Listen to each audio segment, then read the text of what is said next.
everyone, and welcome to my Facebook Live today. My name is Mandy Witherby from Mandy's Papercraft Creations, and I'm an independent Stampin' Up! Demonstrator in Sydney, Australia.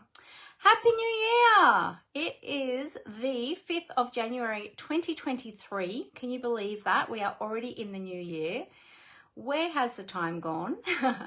I hope you all had a wonderful Christmas and holiday break. And I look forward to a few of you finding me and jumping on today. I'm on at a different time. We'll talk about that in a moment. But while everybody is receiving their notifications and finding me online, I'll just bring this up on my other devices so that I can see all of your comments. So bear with me while I get that ready. And as you're jumping on, feel free to say hi. And if this is your first time watching me, then let me know where you're watching from. Alrighty, let's bring this up. Here we go. Okay, so you can see comments there and there as well. Good. All right, awesome. I have got some exciting things to share with you today. Today is a super exciting day. One, it's my first day returning after my holiday break. I've had 2 weeks off, which has been lovely. And you might not have realized that I was actually on a break because I was still, had some posts still going live in my Facebook page. But yes, I have had a lovely break. We had some lovely family time. Our daughter came home from Queensland as well. We've been having a huge big cleanup. You might have seen some of my posts. We've been having a huge big cleanup in our garage and in our house, and it's still ongoing because you start in one area and then realize that, you know, something else needs doing, and it snowballs. So yes, and currently we're working on my craft room and it's coming together really nicely. Actually, the storage in my craft room, so I've got a wardrobe in here and it has been chock-a-block full, jam-packed of stuff. A lot of stuff in there that I haven't used in, a long time, because the stuff that I use all the time, you can see behind me, this side actually.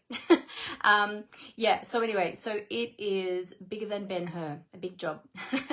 But my daughter's helping me, so that is awesome. Now, if you are here live with me today, you will see the red live button up the top in the top left-hand corner. If you don't see that, then you're probably watching the replay.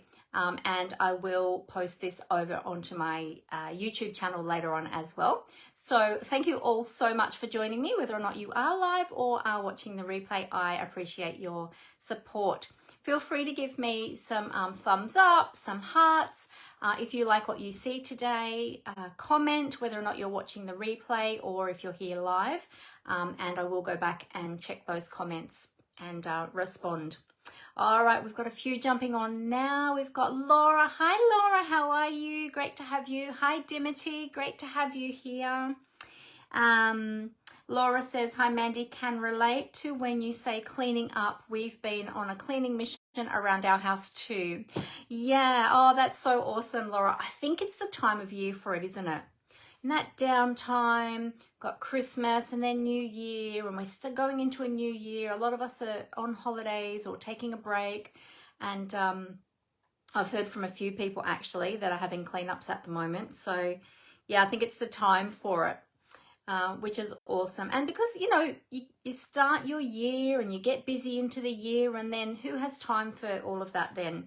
We just put things away, don't we, where we can find a space and have to go back later and think, yes, that really needs to be put away properly, or do I actually need that? So anyway, yeah, definitely the time of year for it. Yeah, for sure. Now, some exciting news. I have to say I'm very excited to be back with you all today after a 2-week break.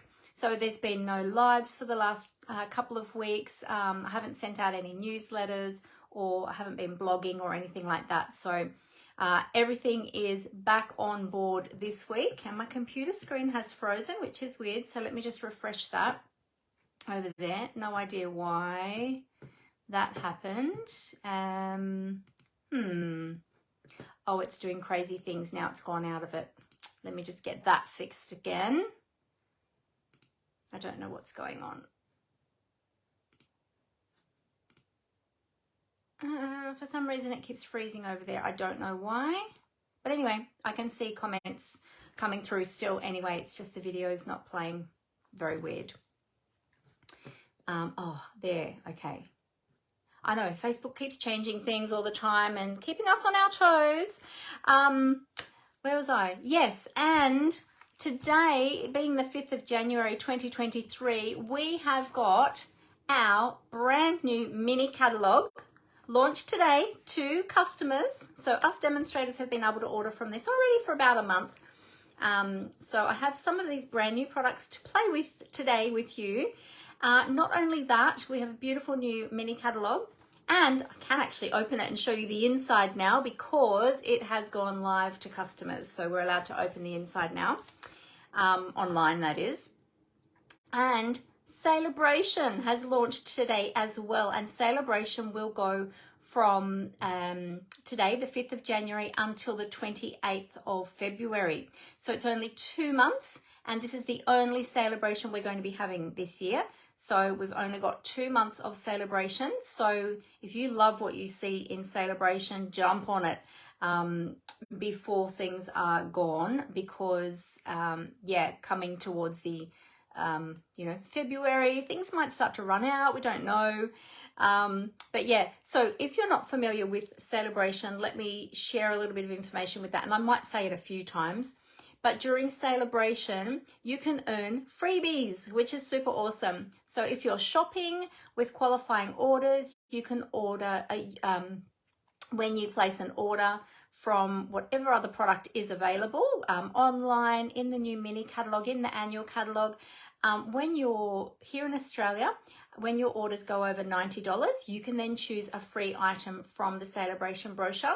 And then if your order goes over 180, you can either choose a level 2 item, or you can choose 2 of the $90 level 1 items. So lots of great things. There's also a great joining special at the moment. I'm going to talk a little bit about that in a moment. And if you're interested in hosting an event, a workshop, I do online virtual workshops, so I can certainly talk to you about that. Then you can earn freebies for that as well. So lots and lots of fun things that you can earn during Sale-A-Bration. And oh my goodness, there are some beautiful products. We're going to look at some of those.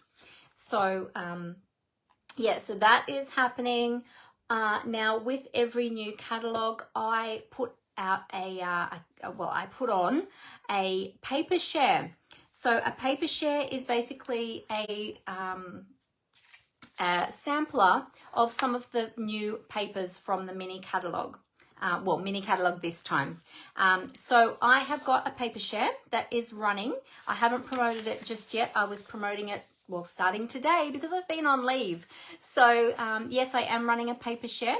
So if you'd like to get your hands on some of the beautiful new papers from the mini catalogue, and there's so many beautiful, beautiful papers. So you can find them on page 86 of the mini catalogue, and now I can show you the inside, so it's exciting. And when you see them in the back of the catalogue there on page 86, it will actually show you what page. You can have a look at a larger view of those papers as well. So check that out in the description there, so you know where to have a look on which page to see more of the paper. So I've got 1, 2, 3, 4, 5, 6, 7, 8, 9 papers in the paper share. So some of the additional specialty papers and things like that I don't include, but I've got 9 papers in the paper share. I'm going to pop up right now the link if you'd like to get in on that paper share. So the registrations will be closing on Thursday the 12th, so you've got about a week. We have got a week to register for that, and then payment will be due the following day. But I ask that you don't make payment straight away until I confirm that the paper share is going ahead, only because I need at least four people to run a paper share, or there's 4 per paper share, because with each of the paper shares you get a quarter pack of each of those papers in the paper share. So that's why I need 4 people to run each paper share. So just fill in the registration form with all of your details. I'll then contact you and confirm, and then request your payment by the 13th of January. If you've got any questions, feel free to ask me. There's lots of information. It can get a bit confusing, but let me grab that link. And where are we here? I'm trying to see without my glasses on, squinting. There it is, the January to April mini catalogue paper share. So I will grab that link and I'm going to pop that in the comments. I will also post about it as well in the coming days, hopefully later today, and also tomorrow. There's something, okay, just pop that in the comments there. Now tomorrow, something exciting is happening. I am participating in a big global virtual mini catalogue launch party. So super exciting. Here in the South Pacific, it's actually starting tonight. So Australian Eastern Daylight Time. It is starting tonight at 6 p.m. I've got to get the times right because it's global, so it's all different time zones. So 6 p.m. tonight it is starting. There is 2.5 days worth of content. So the launch party itself is going 2.5 days, day and night. You don't have to catch it all. You're not expected to stay up for 2.5 days to watch it all. It will be available on the replay. But my particular demonstration is actually going to be tomorrow, the 6th of February at 1 p.m. Australian Eastern Daylight Time. So if you want to catch my project, I do a demonstration. So I have a time slot from 1 till 2 o'clock. So I have a half hour or just under half hour presentation of some new product with a beautiful project. And then there's other content that will be added relating to my project for that following hour. But yeah, there are, I think there's 60 demonstrators from around the world that are going to be presenting across the 2.5 days. So it's going to be super exciting. So you can jump in and out of the event as you like. You'll catch some of it live. You can watch the rest on the replay. Everything that's happening is going to be, so it's in a Facebook group, and I will, the link, let me grab the link. Oh, I do have the link for that actually. Yeah, let me pull up the link for that. Now, where have I put that? Oh, that's right, there it is there. I even have a QR code. The QR code that I have is enormous actually, so I don't think I can copy that from there. But I can copy the link. Let me grab the link. There it is there for so much information today. That's exciting. All right, there we go. I'll just put in here. It helps if I spell mini catalog. Oops. Got to have my fingers on the right keys. Launch party. There we go, and put the link in there.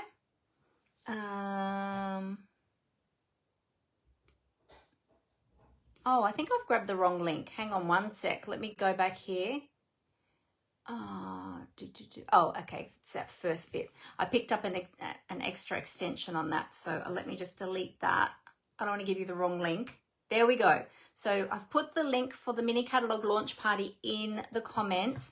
It's going to be super fun. So many beautiful presentations, beautiful projects, give you lots of ideas of using new products and showcasing these gorgeous new products from the mini catalog. So jump on there starting tonight. As I said, it is starting 11 p.m. Pacific time, which is here in Australia, it's 6 p.m. Australian Eastern Daylight Time. Yes, 6 p.m. Australian Eastern Daylight Time. That's it. Yeah. So, yeah, so be sure to check out that launch party. It's going to be fantastic. This is the first time I've actually joined in on one of these launch parties virtually. So I'm super, super excited, and I can't wait to watch it over the weekend, which will be fantastic. All right, so let me catch up from oh, Kevin's here. Hey, Kevin, how you going? Sorry, I've been chatting so much. I'm just catching up on all of the comments. So great to have you all the way from the USA. Thanks for joining us. Cindy's here as well from Canada. Hi, Cindy. Great to have you join us. We've got Janelle. Hi, Janelle. Great to have you with us. Kimberly's here from Minnesota. Hi, Kimberly. Great to have you with us. We've got quite a few jumping on now, so that is super exciting. Rose is here as well. Hi, Rose. Good morning. It's great to be back. Yes, Happy New Year. Happy New Year, everybody. I did say Happy New Year right at the beginning, but I probably said it before anybody had jumped on. So Happy New Year to everybody who is jumping on now. Yeah, so check out the launch party. It's going to be super fun and so many beautiful presentations. So I can't wait to see. I haven't had a glimpse at all yet of anybody else's presentation. So I won't actually get to see it until you do, which is super exciting. I've obviously seen my own, but I haven't seen anybody else's. So I can't wait. It's going to be awesome. Linda's here too. Hi, Linda. Great to see you. Cindy said she can't wait to see the launch party as well. I know, right? It's going to be awesome and epic, like 2.5 days worth of content. It's going to be amazing.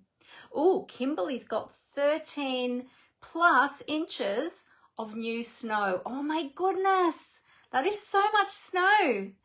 How exciting. That's so cool. Cool, literally cool. So the launch party is happening starting tonight here in Australia. I've got the paper share running, so that link is in the comments as well. I will be posting about that, and there'll be more information about the paper share in the launch party as well. My paper share information will be going up in the launch party as well, so you'll get that. But yes, there is a registration form to fill in, and I put that link already in the comments, but you'll see more about that coming up. All right, so how about we start looking at some of these beautiful new products? And I'm so excited that I can now open up the catalog to show you. Hang on, I'm gonna find room because I've got lots of products here today to show you. All right, now remember that we've also got our annual catalog as well. Now, if you don't have any of these catalogs, and you're here in Australia and you don't already have a demonstrator, please let me know. I would love to get them out to you. I just love sending out catalogs to people, and I would love to look after you and answer any of your questions, help you in your creative journey. So feel free to reach out to me. And if you've got any questions or anything, pertaining to Stampin' Up, about products, about joining Stampin' Up, anything like that, feel free to ask me. Now, there is a super awesome, speaking of joining, there is a super awesome join offer at the moment. I'm going to tell you about that in a moment, because joining Stampin' Up is always the best value, because you will get a discount on your products. You get free product when you first join, and at the moment it's even more than usual because we've got Sale-A-Bration, so I'll tell you about that in a minute.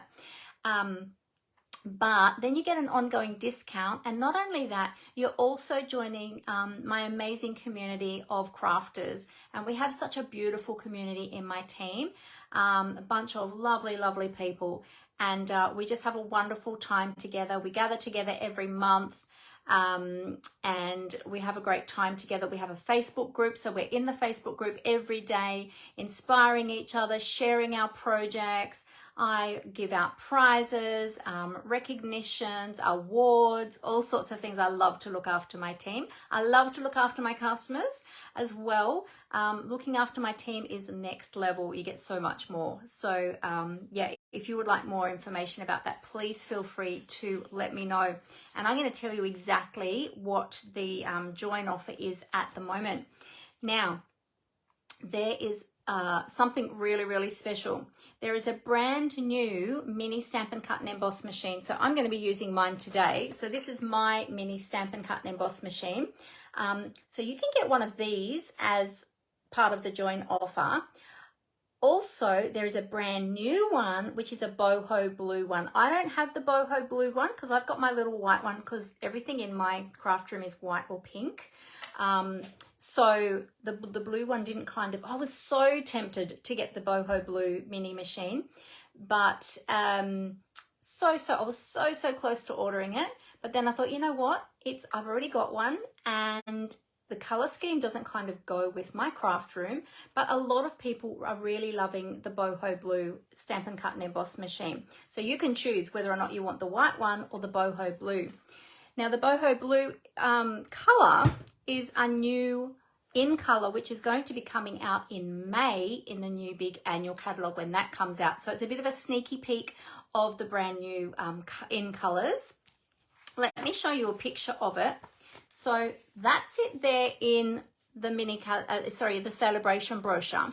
It is on page 18, and then there's a photo of it with the plates, the cutting plates open on the platform on page 19. But you can get that as part of the join offer, or you can choose the white one, totally up to you. So as part of the joining offer, that mini Stampin' Cut and Emboss machine is valued at $110. So if you were purchasing that outright, you'd be paying $110 for that. The boho blue mini machine is only available during Sale-A-Bration. As demonstrators, we've been able to order it during December as well. But for customers, and now the only way to get it is to join. So as demonstrators, we can't order it anymore. Our ordering window has closed. So the only way to get it now is to join Stampin' Up. So it's valued at $110.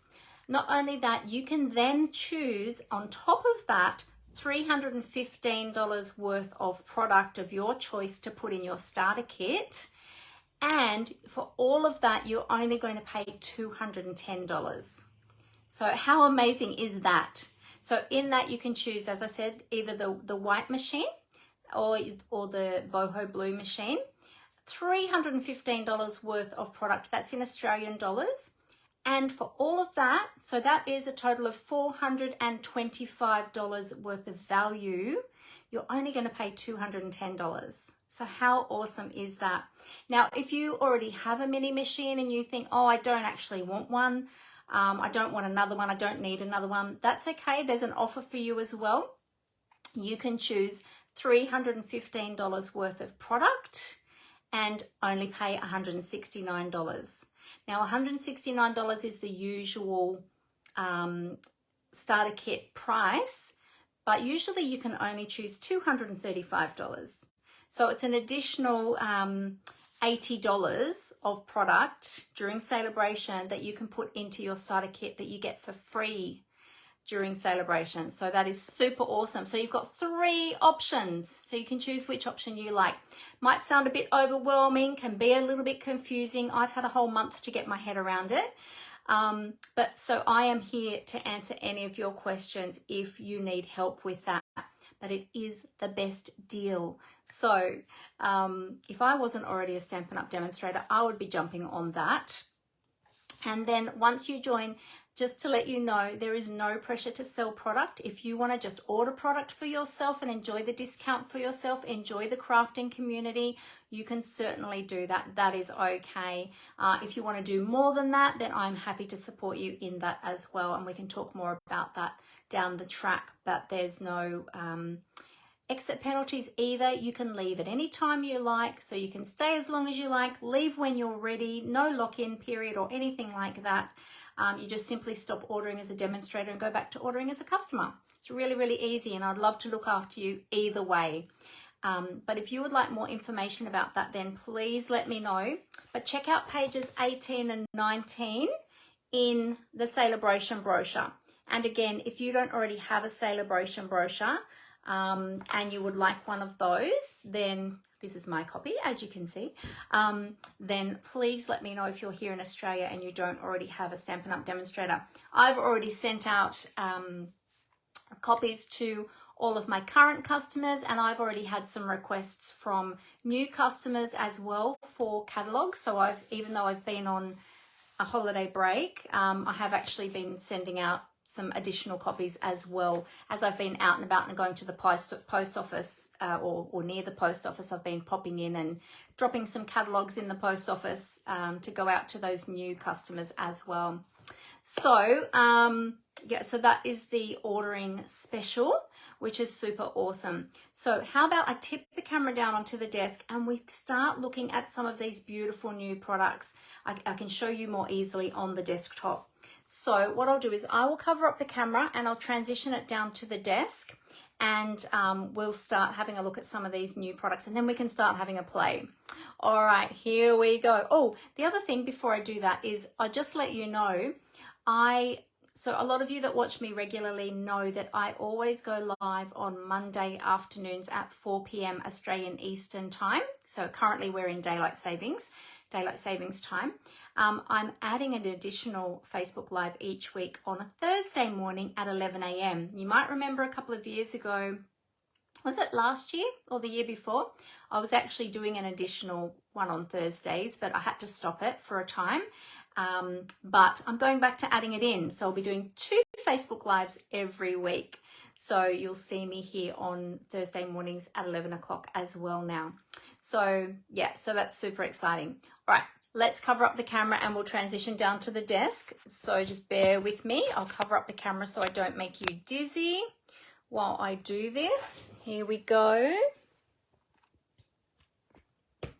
And I haven't done this transition for a while, so you'll have to bear with me while I remember how I do this.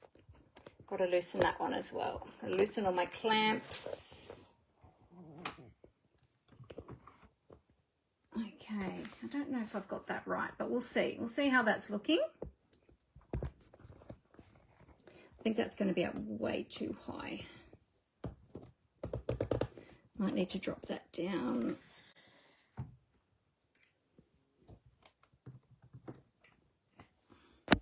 Alrighty. So see how that's looking. Now, oh, we're so wonky. Let me just straighten that up. Just move my catalogs for a moment so I can straighten that up. And I'm doing my transition a little bit differently today to how I was doing it at the end of I forgot to remove this tape. That was from when I was recording my video for the launch party. And as you can see, I haven't done much else since. Yeah, so I'm just doing my transition a little bit differently today to how I was doing it at the end of the year, because there was a few issues with the sound. So we'll see how we go. Still not quite straight. Got to have it straight because, you know, it's so annoying if it's not straight. And it would bug me, so it will probably bug other people as well. All right, there we go. So if you are shopping with me, there's my shopping link. And I'll put that down just a little bit more. And there is my January 2023 host code. So when you're shopping with me, if your order is over $75 and you use the host code, I will also send you a thank you gift. So there are 2 ways that you can shop with me, either via my blog, which is Mandy's Papercraft.blogspot.com. Getting my tongue tied already. There is a shop button there on my blog on the homepage. There's also a join button there as well. You can choose which way you would like to go. There's also lots of creative content on there. Later today, I will be popping up the PDF versions of the new catalogue and the Sale-A-Bration brochure. I literally started work half an hour before I went live today, so I haven't had a chance to put them up there yet, but that'll be happening today. Lots of other creative content there too. Or you can go to directly to my website, which is mandywitherby.stampinup.net. Basically, the link that you click on my blog takes you to my website anyway. So either way, you can get to it, and that'll take you through to my online store. Be sure to use my host code and have fun browsing. So, mini catalog. I'm not going to talk too much about the mini catalog today because I've got the launch party tomorrow. So I'm hoping that a lot of you will be able to join for that tomorrow. So I'm going to save a lot of that for tomorrow. So I thought today we will focus on Sale-A-Bration. So we will touch on Sale-A-Bration during the launch party tomorrow, but the main focus is on the mini catalog.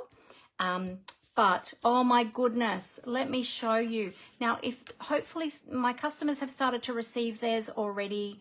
I had them sent direct from Stampin' Up. There was a little bit of a delay on them, but most of my customers have, I think, received theirs now. If you haven't, then it should be with you in the next day or two.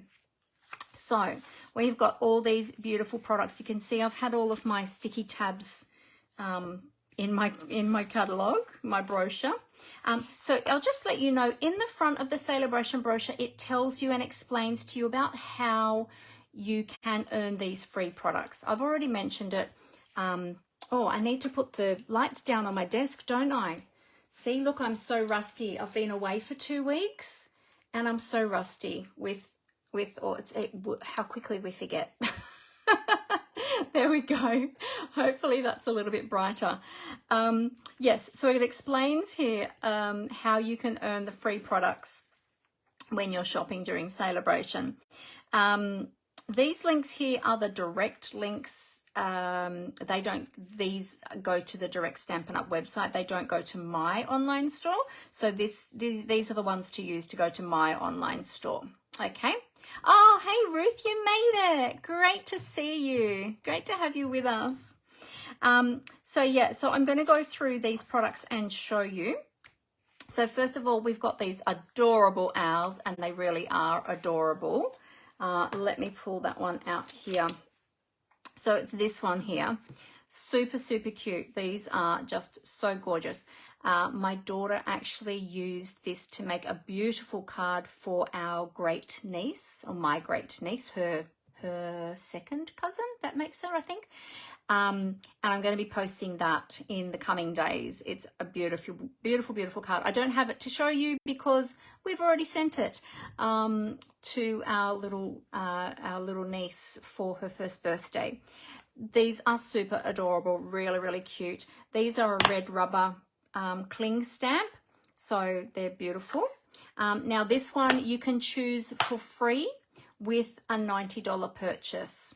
Okay, so all you need to do is pop in an order of $90 or more in my online store, and then you can choose this one absolutely free. That's the adorable owls. So super cute. Then we have the Thanks a Bunch, which are these really cute carrots. Look at these cute cards here. So adorable. This one is, when I first saw this one, I thought, oh, I can't really see how I would use that stamp set, but I have been seeing some amazing projects made by demonstrators with this stamp set, which really grabbed my attention. And I thought, you know what, this is actually going to be fun. And something that my daughter pointed out to me, this leaf for the carrots, so you've got a couple of leafy bits here for the carrots. This one here actually could double as an oak leaf. So you could use this one on its own and use it as an oak leaf and make like an autumn themed card. This one here is sort of like, I like it as just a little floral piece on its own as well, actually. It's part of the carrot tops, but to me it just looks like a little floral stamp. And even this one too. So there's lots of different things that you can do with these. They don't have to be just carrots. You can use this one as a background. You can use this one as a background. You could even use these ones as a background. So yeah, I'm just excited to see people use this in lots and lots of different ways. Yeah, Amber loves the owls. Yes, she does. She really loves them. Ruth said it's summer here and she's wearing jumper and Ugg boots. Oh, are you cold today, Ruth? I have to say I haven't stepped foot outside today, but I did hear it was going to be a little bit cooler. It's been super hot until yesterday. Yesterday it really cooled down. I'm still in shorts and a t-shirt, but I am inside. I haven't been outside yet. So maybe if I stepped outside, I'd have my jumper on too. So that's the Thanks a Bunch stamp set. Again, this one is free. You can choose this one free with a $90 purchase. So any of these that I'm showing you, you have a choice of which one you would like to choose. You can choose whichever one you like. And as I said, each of these are available with a $90 purchase, but if you happen to put in an order that's $180, then you could choose both of those if you wanted to. You get one of each. Or you might like to get some designer series paper. We have got some gorgeous designer series paper. Now you might have seen me play with this before Christmas because I did demonstrate a card with this before Christmas. And you can see I've cut into this paper. This is such gorgeous, gorgeous paper. So this is the, I forget the name of it already, Dainty Flowers 12 by 12 designer series paper. And it is just so, so pretty. And I just love it for, I love floral cards. I love vintage. This one really just, yeah, is my kind of paper. And it's free with a $90 purchase. So as you see, I've cut into mine. It is 12 by 12 designer series paper. So this pattern is like mirrored, top and bottom. Got gorgeous designs on the back. We've got these oval frames. These are the ones I was using on my cards last year. I can say last month. Yeah, it's beautiful. Got watercolor backgrounds. Just such pretty paper. Look at all these florals on here. And this one actually coordinates with the Dainty Delight bundle in the mini catalogue. Sorry, I had to check just then on the catalogue because I'm still getting my head around all of the new names of everything. Oh, look, there's a full sheet. There's a full sheet of that one. But let me just fan these out and show these to you. Really, really pretty. Oh, that's another one of that. Yeah, so we've got some pretty patterns on the back as well. Sorry, I'm not doing this very well today. See, so out of practice. So out of practice. You go away for a couple of weeks and this is what happens. I love this one. Love the color of this one. I love sort of the distressed look because distressing is one of my favorite techniques. Being that I love vintage and yeah, all things distressed. Look at that. Look at these two. Aren't they beautiful? So pretty. So yeah, this is a free item with a $90 purchase. So you can choose this one for free if you love pretty paper.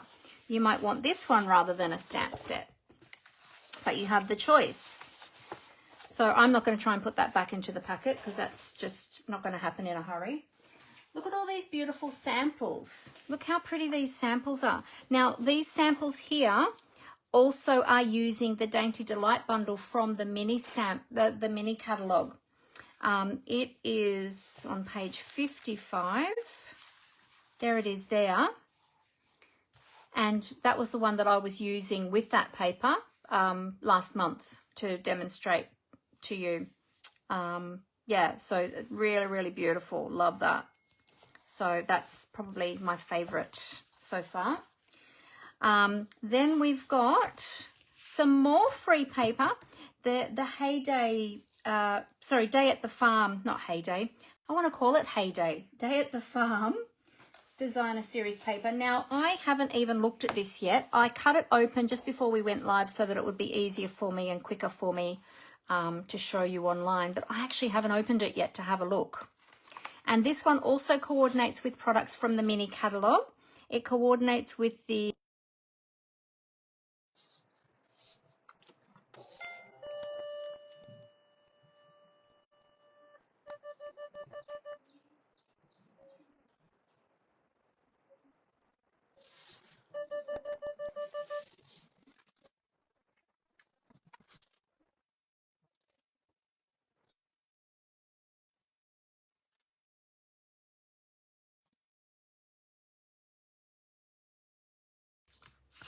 If my mum was still alive, I would probably make her a card with this paper because her surname and my maiden name was Bull. So, yeah, so we usually like anything to do with cows. Let me just turn those over that way. That's a nice one in, it looks like it's cherry cobbler. Ooh, I like that pattern on the back. Ooh, that might go with what we're using, what we're going to be making today, actually. Because I have a project for you today, but I haven't chosen the papers to coordinate with the stamp set yet. So we might choose something from this one. Ooh, or this one, the chicken wire. That might go nicely too. So we might choose something out of this one. Now look at this one. This is a beautiful big scene. This would be perfect for a scrapbooking album, especially for children, for a scrapbooking layout for a children's page. That'd be awesome. Oh, did my voice go? Lost my voice at the sound went. Oh no. I'm just seeing those comments now. I'm so sorry. What's your voice? The voice is back. I wonder what happened. That was weird. I wonder if somebody tried to ring me or something. Although I have my phone on Do Not Disturb. Can you hear me okay now? I'm back again now. Oh, awesome. Thank you, Cindy and Dimity. I was just talking away. I didn't even realize. So I don't know what you missed. I don't know what you missed me saying, actually. There was some beeping as well. Interesting. Oh, the beeping. My husband did just go out and he put the alarm on. That was beeping in the background. But if it was beeping through the audio, that's weird. Anyway, well, I'm glad I'm back now. Not sure what happened there. I'm sorry, everyone. You were showing the DSP. This one? Hopefully this one. Yeah. I was just saying that what I was saying seemed like interference or something when the house alarm went on. Oh, interesting. Amber just said it seemed like there was interference when my husband put the house alarm on. That's really weird because that shouldn't be coming through to my phone. That's linked to my husband's phone, not mine. Very unusual. But I do have a new phone, so sounded like a phone call coming in, Rose said. Okay. Very strange. Well, anyway, I'm glad I'm back now. So I'll have to keep watching the comments a little bit more closely because I didn't realize. Yeah, so I was saying I hadn't opened this paper yet until just now. Because I hadn't opened the packet. I just opened the packet just before I went live. But I'm looking at it with you for the first time now as well. And it's super cute. It's been really popular with demonstrators who have purchased it already in the pre-order, because that's one of the perks of being a demonstrator. We get to order products early. And I was also saying that I haven't chosen the paper yet for the designer series paper for our project today yet to go with our stamp set that we're going to be using. So I might use something from here because I really loved this one. This one might go with what we're using today. It's sort of like a bit like a burlap, I think. And I love anything like that. That's really my kind of thing. I was also saying too that if my mum was still alive, I probably would have used some of this paper to make a card for her because our surname, my maiden name and mum's surname was Bull, B-U-L-L. And so, yeah, the texture, right, Amber? I know, it looks amazing, hey. And so we love anything to do with cows. So, yes, I probably would have made a cow card. Love this one too, the chicken wire. That might go with our project today. How cute are these little duckies?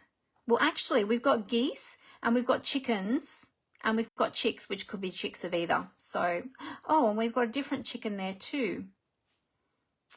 Very cute.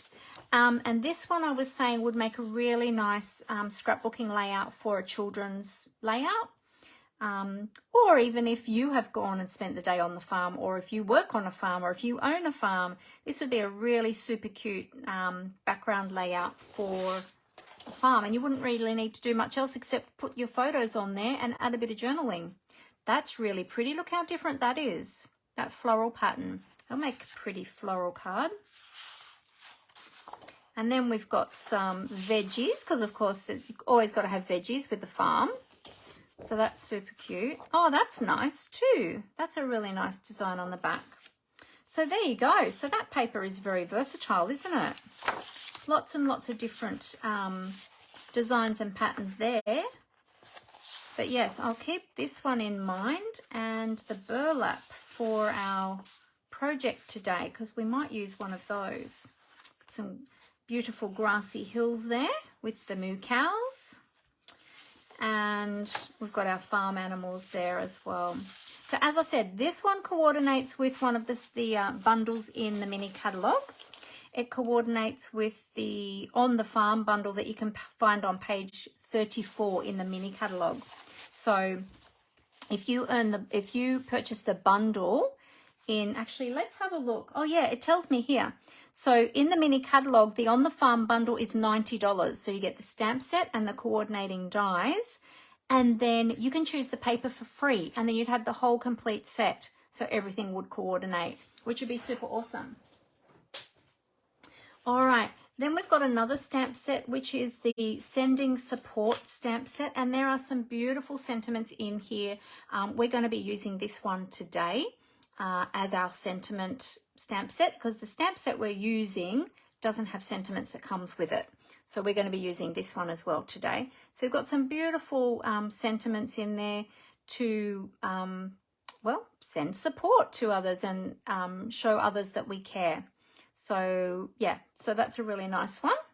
Again, that is a red rubber cling stamp. As you can see, I haven't used any of these yet. Haven't put my stickers on or anything. So there you go. So that's that one. I'll leave that one aside because we're probably going to use that one today. We've then got, oh, this paper. I haven't had a good look at this paper yet either. This is the Favoured Flowers 12 by 12 designer series paper. And again, I just opened the packet before I went live, so I haven't taken them out to have a look yet. Another free product that you can choose with a $90 purchase. These are really pretty. I love those colours. They're lovely, aren't they?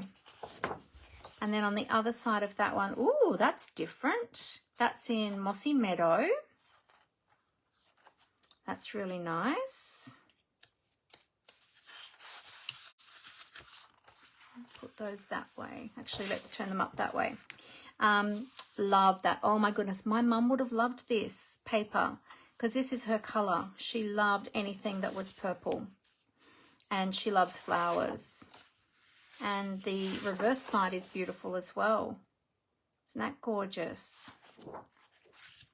This one's pretty as well, and it's really lovely with the black background. You might remember, oh, was it last year or the year before? There was a real trend that went through with having black backgrounds, and a lot of people were colouring their backgrounds black with like a black Stampin' blend.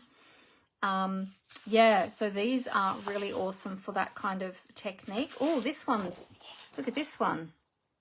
I thought a moment for that was metallic, but it's not metallic, but it kind of gives that effect. That's really cool. Now this paper does coordinate with a stamp set. Is it a stamp set or a bundle from the mini catalogue as well? Let me see. There's a bundle. It's a full bundle. So it coordinates with the Fragrant Flowers bundle in the mini catalogue. The bundle is $85.50 here in Australia. So if you just added an adhesive as well to bump it up over the $90, then you can get this paper for free. You can choose this paper for free if you'd like to. So there you go. So check out page 21 of the mini catalogue for the Fragrant Flowers bundle that coordinates with this paper. But how beautiful are these sample cards? Really, I love this one with the handmade flowers. Beautiful, really pretty. All right, let's keep looking at the paper. This one's lovely too. What's on the back of that? Oh, we've got some petal pink design on the back of that one. That's nice. And this one's got all of the colors. It's beautiful. And on the back of that, we've got some fresh freesia. Very pretty. And then this one looks like it's a combo of Calypso Coral and Petal Pink. Very nice. And on the back, we've got some Calypso Coral design, sort of a geometric design there. Very nice, very nice. The colors in this one are Basic Black, Blackberry Bliss, Calypso Coral, Evening Evergreen, Fresh Freesia, Mossy Meadow, and Petal Pink. So there you go. So that's really beautiful as well. Now let me have a look and see. Oh, Cindy says she has a friend there in Canada and her maiden name was Bull too. Ah, there you go. There are a lot of Bulls around the world, people with the surname of Bull around the world. So I think we've probably got a lot of extended relatives. Actually, I have a nephew who lives in Canada. Yeah, one of my nephews lives in Canada. His surname is Bull also. So there you go. Ah, I wonder if your friend is related to us in any way, Cindy. She might be a distant relative. Now we've got the In the Country stamp set, and this is the one that we are going to use today. We're going to be doing some watercoloring today with this one. This is really beautiful. So we've got two different scenes there. And I'm going to choose the country scene today. And as I said, I was looking at that paper with the sort of country textures. I think they would go really well with this one. And then you've got this beautiful cottage scene as well with the steps going up to the cottage. So, so pretty. So we're going to do a bit of watercoloring with our watercolor pencils today with that one. So I need to get a wriggle on because otherwise we're going to run out of time. All right, so this one is you can choose for free with a $90 purchase. Then we've got the Beautifully Happy stamp set. Now this one is a two-step stamp set, and this one is free with a $180 purchase. There's a bit more in this stamp set. You've got the outline stamps, which you can choose to color yourself, or you can use the color fill stamps to stamp the color directly onto your stamp, which makes it super quick and easy to color your stamps. That one is free with a $180 purchase, so you can choose that one if you like as well. All right. What else do we have? We have some more designer series paper, I think, to show you. Yes, we have the Dainty Designs designer series paper. Now this is a big bumper pack. This you can choose for free with a $180 purchase or order. And this one has 48 sheets of designer series paper. There's 12 double-sided designs and you get 4 of each. So let me just see if I can, I'm just going to give you a flick through. I'll see how they flick through because there's so many in the pack. But lots of fun colors, patterns in this one. There's a little bit of gingham there. I've got some stars. So there's so many different projects you can use this for, but you've really got lots of different options here with these papers. I like this one. This is beautiful. This is in, I think it's Coastal Cabana. Really pretty. So aren't they awesome? Oh, I think that's the last one. Yep, that's the last one. So 48 sheets in that pack. So that one would keep you going for a long time. So again, that one is one that you can choose for free with a $180 order. All right, and there's some beautiful samples there using that paper.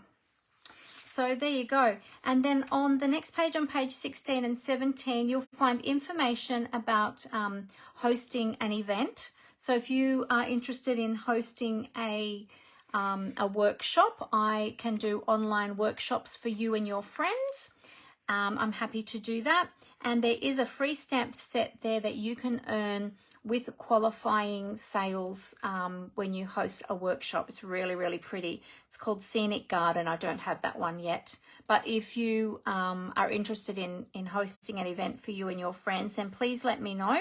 And I'll be happy to give you the information about that. And there's the joining special, which we already talked about at the beginning, which is super awesome. It's so much value in that joining special. So there you go. Alrighty, let me put all of these stamp sets to the side. I'm going to keep these two out. I'll just take my little sticky off there.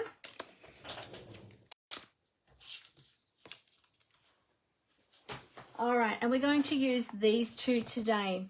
Now, I did pull out a couple of other papers from the mini catalogue that I thought might coordinate, but now that I've seen that paper in the, because I've pulled out these two from the mini catalogue, because this one is brand new too. I haven't opened this one yet. Let's open this one. This is the Country Gingham, because I thought gingham and sort of that country scene, that might go really well together. This one is from one of the suites in the mini catalogue. It's the first one in the front, I think. Yeah, it's from the Country Floral Lane suite. This is a bumper suite, this one. There's lots of products in this one. You've got the two different, you've got the bundle, the stamp set, and the coordinating punch, the ribbon, the bling, and then you've got two designer series papers that coordinate with this suite, and that's where the Country Floral comes from. So this is on pages 8 and 9 of your mini catalogue, if you're looking for that. And if you look over the page on page 10, you'll see the stamp set, the bundle there as well. All right, so that's where this paper comes from, but I haven't actually had a close look at this yet. But I was thinking maybe this might go well also with that country scene. And this has 48 sheets of 6x6, double-sided designer series paper. And I just thought with that gingham, that might go. I like that one. I really like that one. That one might go nicely. So we've got options. We've got options we can choose. Like this one too. That's nice. Oh, the green is nice too. That is, what color is that? Wait, let's have a look. What colors do we have in here? We've got balmy blue, mint macaron, petal pink, and sweet sorbet. Oops. Oh yeah, that was the end. So they're really lovely too, aren't they? So we could choose some of that.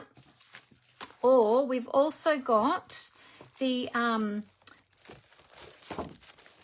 Delicate Desert Designer Series paper, which goes with the Delicate Desert Suite. Why did I put mini on there? Oh, because it's from the mini catalogue, of course. So I was thinking maybe some of this might go as well. This is also from the mini catalogue, but there's some really nice textured paper in here as well. Some of this might go really well. Oops. Did I miss a sheet there? Oh, I did. Look at that one. Or this one. That one might go nicely. Oh, this one. This one might go nicely too. So yeah, so we'll have to, oh my goodness, we've got so many choices, so many beautiful papers to choose from. But I think we'll create our image first, and then we'll do the hard part and choose the papers. So I'll pop that all over there. Alrighty. So let's get, I'll just pop that to the side. Let's get our stamp set ready. Now, as I said, brand new stamp set, hasn't had ink on it yet at all. So I need to put my stickers on. So I'll quickly show you, I'll just do the one that we're going to use. So we're going to use the landscape image there with the fence and the country road. So I'll just do that one, and I'll show you how to do your stickers. Oh, I actually don't have my large, oh yes I do, it's down the bottom, that's right. Let's grab my large block. Oops, if I can reach it. There we go, got a lot on my desk at the moment. So this block I'm using is an E block. Yep, that'll fit perfectly on an E block. Or you can use your Stamparatus if you have a Stamparatus. And I'll show you the best way to put your stickers on, or the easiest way. In every one of the Cling stamp sets, it gives you instructions on the inside cover of how to put your stickers on, but I have an easier way. Well, I think it's easier anyway, so I'm going to show you how to do it. So first of all, you have to remove the paper cover from the back of your stamp. Now, feel free to ask me any questions as we're going as well. I will try to remember to glance up as I am busy. So we take the paper backing off our actual stamp. Then you find the coordinating sticker. Now, I'm going to remove, the sticker is in two parts, okay, so that you can put the stickers on as they describe inside the cover. But I'm going to remove the whole sticker, and I'm going to put the sticky side of the sticker down onto my block. This is how I do my stickers. Then I'm going to take my Take Your Pick tool and find that center break in the sticker. There it is there. Just get that little edge up. That's one side. That's the other side. And then I'm going to place my I'm going to place my stamp down on the desk. I'll just move that over to the side. Now you want to have good light when you do this, because you need to be able to line up the edges. And then I take, let me move my light in a little bit.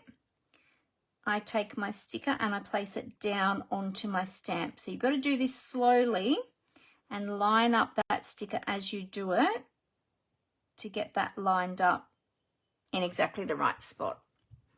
There we go. So, and then give it a good press on there. All right, then just get your nail underneath the corner, or if you don't have nails, you can use the spatula end of your Take Your Pick tool. Mine is a bit sticky at the moment, though. It needs a good clean. Been meaning to do that.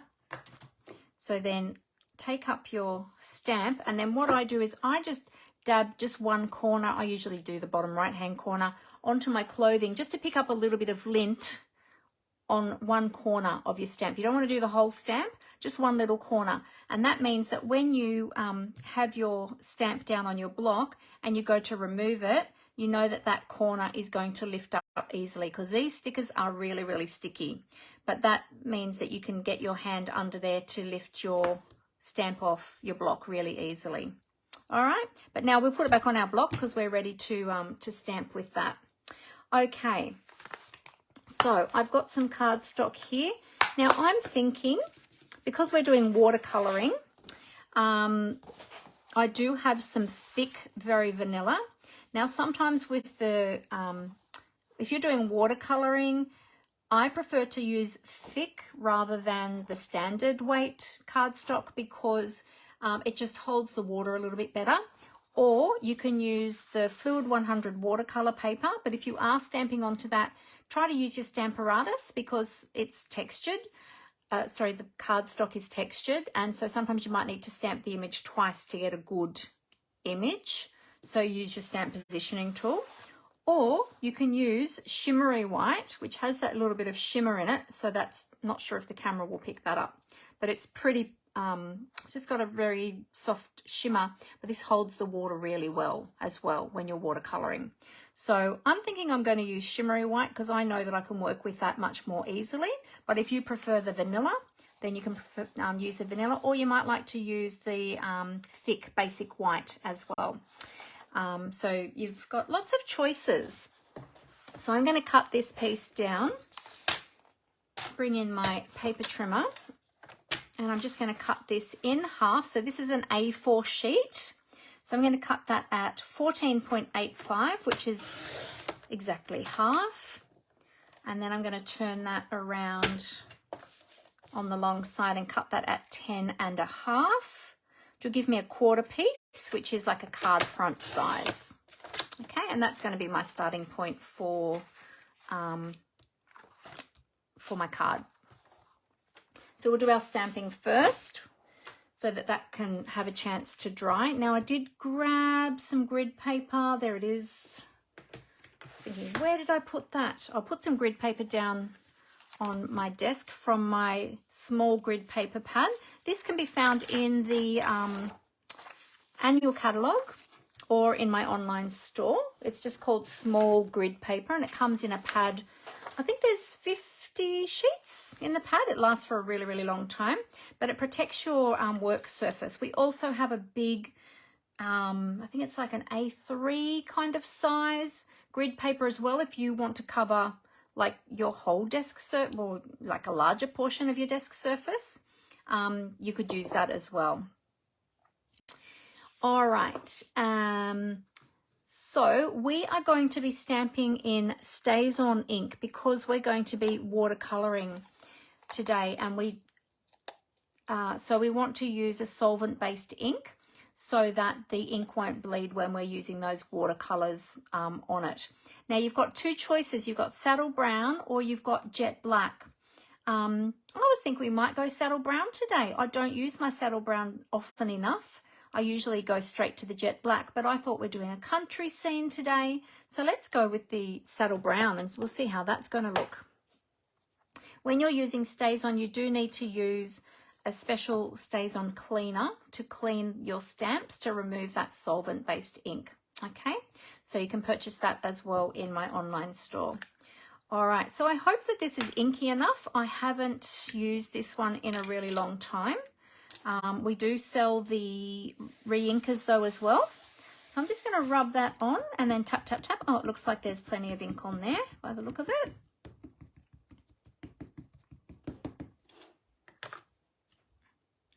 Now I'm just going to stamp this in the middle on this piece because I haven't totally decided on my design yet. I've got an idea in my head. So just give that a good press. Oh, there we go. Look at that. So lovely in the saddle brown. We'll go with that. So it's kind of almost like a Cajun craze color. Really pretty. So yeah, so we'll play with that today. All right, so now I need to clean this. So I'm just going to use my Stays On cleaner. It's got a little sponge on the top. Oh, this is my new bottle. It's going to get messy. It's nice and clean. When you get it, it comes really nice and clean like that. It does get a little bit inky, but that's okay. You can rub it off onto scrap paper if you want to clean the tip. So you just rub that on. And then what you can do is you can either use some scrap paper, which is what I normally like to do, and stamp that off. I usually do that first, and then I give it another go.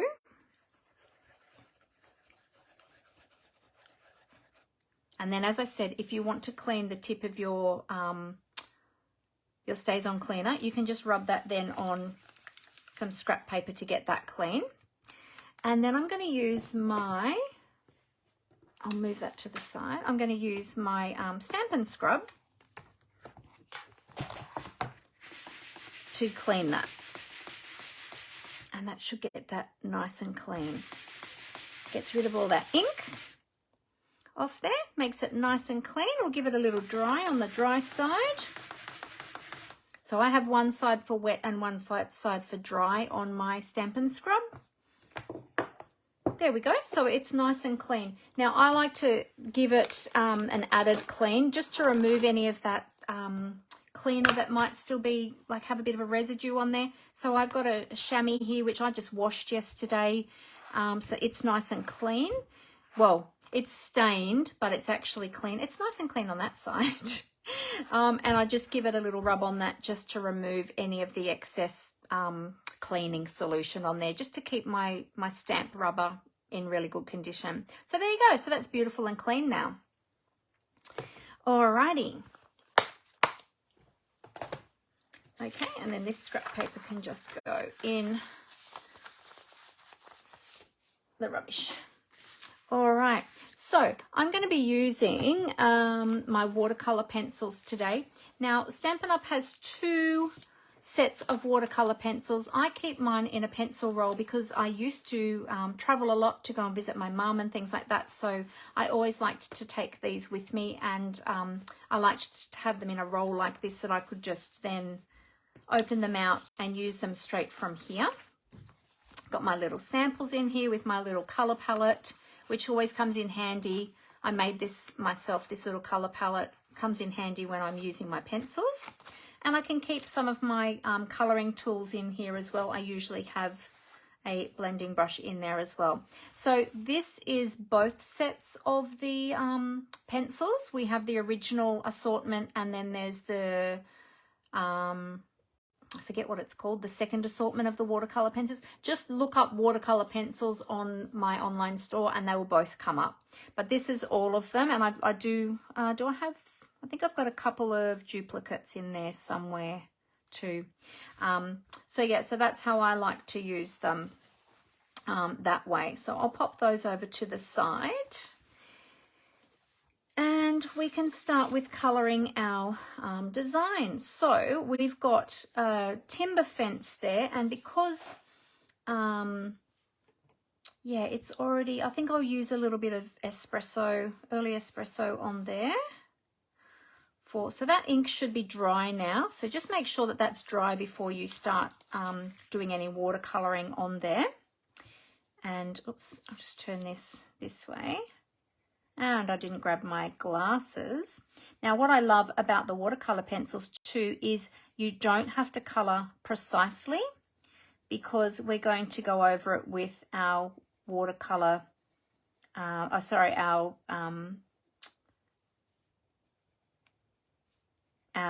what am I using? Well, I've got two different choices actually. I've got my water painters, which come in a set of 3 with the 3 different size tips, or you can use the blender pen. So you have choices of which way you'd like to do it. So yeah, but because we're going to be using these, we don't need to color perfectly with our pencils, because we're going to be going over that and making that look like watercolor. So you just need to lay down a little bit of color there, like that. There we go. Okay, so that's that one. And then we've got some soil here, like the road, and then we've got the grassy bits. So let me see, I might use some Cajun. We'll use some Cajun craze for the road. So I'm just going to lay down a little bit of color there.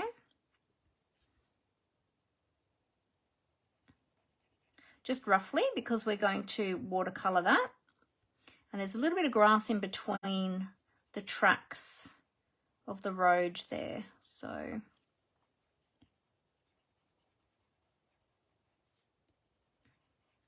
there we go. And then we're going to use a little bit of our greens. So we'll bring in, we can do a little bit of combo of old olive and garden green for our grasses. And then we've got the trees there as well. So I think the trees might be in the old olive. Well, actually, you know what? We could do a little bit of apple green, granny apple as well. Might put a little bit of granny apple in our trees. And you can combine the colors as well to make different colors with your watercolor pencils.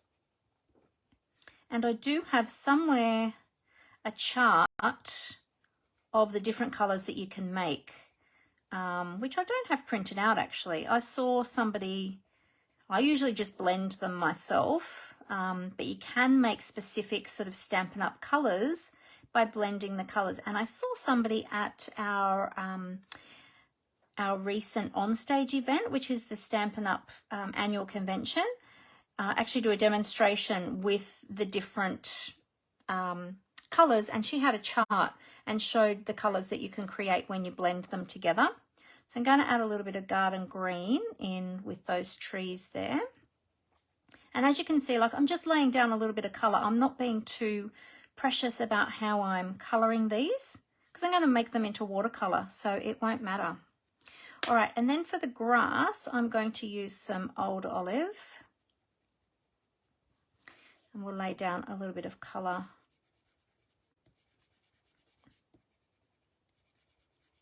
Now you can always go back in and add extra colour too when you're doing your watercolouring. So if you find that you don't have enough, you can always add a little bit more. I haven't played with my watercolour pencils for a while. I kind of go through phases of doing lots and lots of watercolour, and then I put them away for a while and use some other colouring mediums, and then I bring them back out again. But this one looks like it actually needed to have a bit of a sharpen. Sometimes it's good to have them dull, and sometimes it's good to have them a bit more sharp. It just depends on what you're colouring.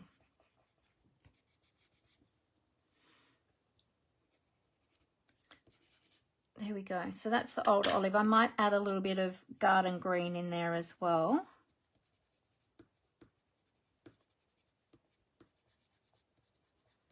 To give a little bit more coloration to that grass.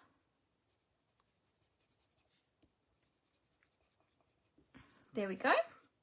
So that's a really easy one to colour because it's a nature scene. You've basically got grass and ground and a fence.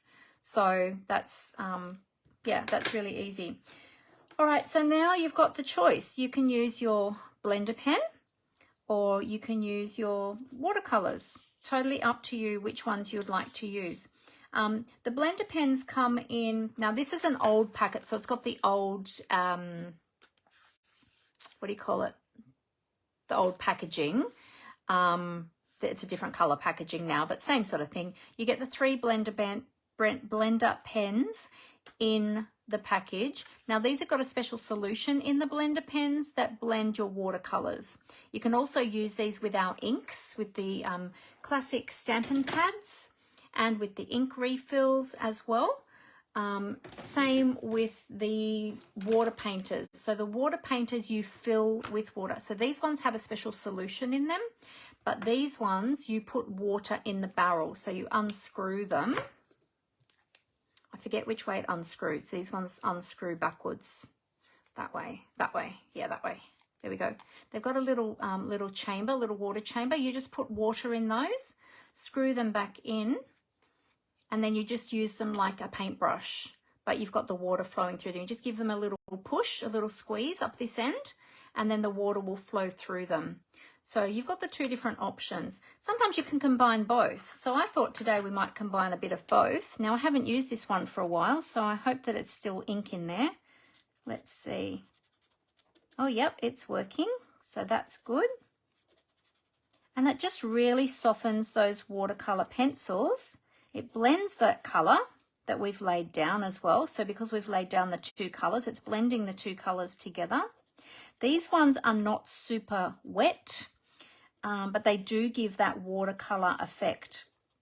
And the good thing too with watercoloring is you can be a little bit more messy, and it's very forgiving, because if you ever see watercolor painting or anything like that, like they are a little bit sort of, you know, outside of the lines and just more sort of free form coloring, which I love.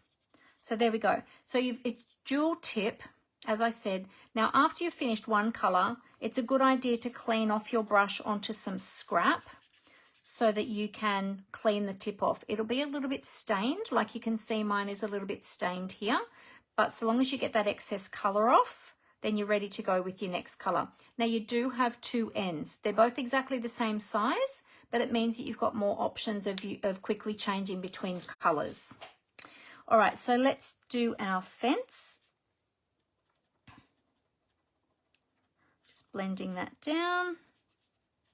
So these are different to our Stampin blends. Stampin blends are an alcohol-based marker, okay, but these are a blender pen. So these work with your watercolors.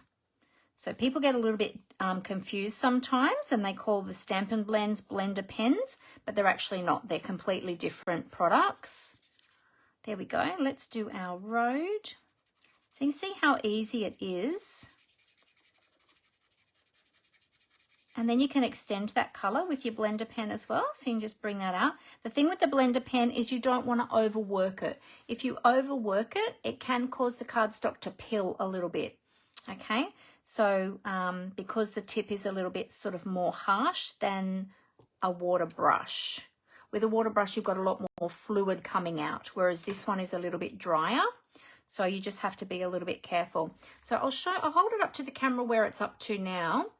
And can you see the difference between where I have colored the road, or I've blended the road, to where I haven't? See how the lines, the colored lines are a little bit harsher there? Might be a bit hard to see on camera.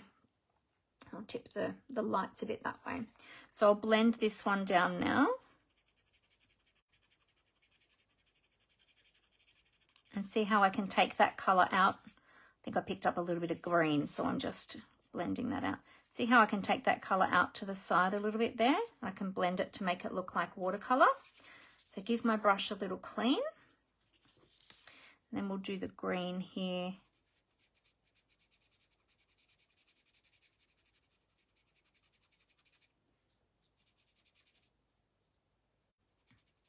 Do the center part here in the road. We'll bring that down a little bit. And now we'll do this background here. Come over to here. And just be careful not to pick up that brown from the fence, or not too much of that brown. Wouldn't matter too much because of course it's, you know, there's soil there too.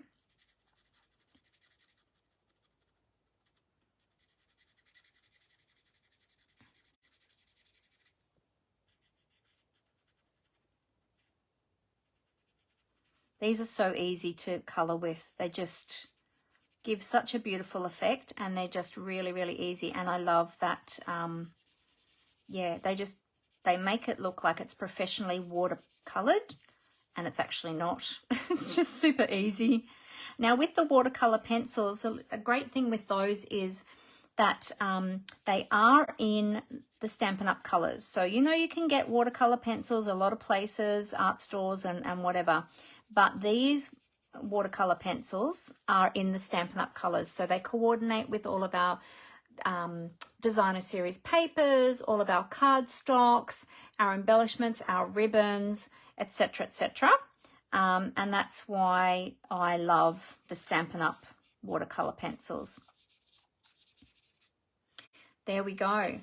So there is our scene. We can add a little bit more depth of color to our trees, so they should be dry now. I might add a little bit of Old Olive, just so that they're not too bright. And I actually didn't do any sky either. I should do a bit of sky in there. So add a little bit of this and we'll go back over those. But as I said, you've got to be careful with the blender pen not to overwork your cardstock, because you don't want it to start pilling. So just take it easy.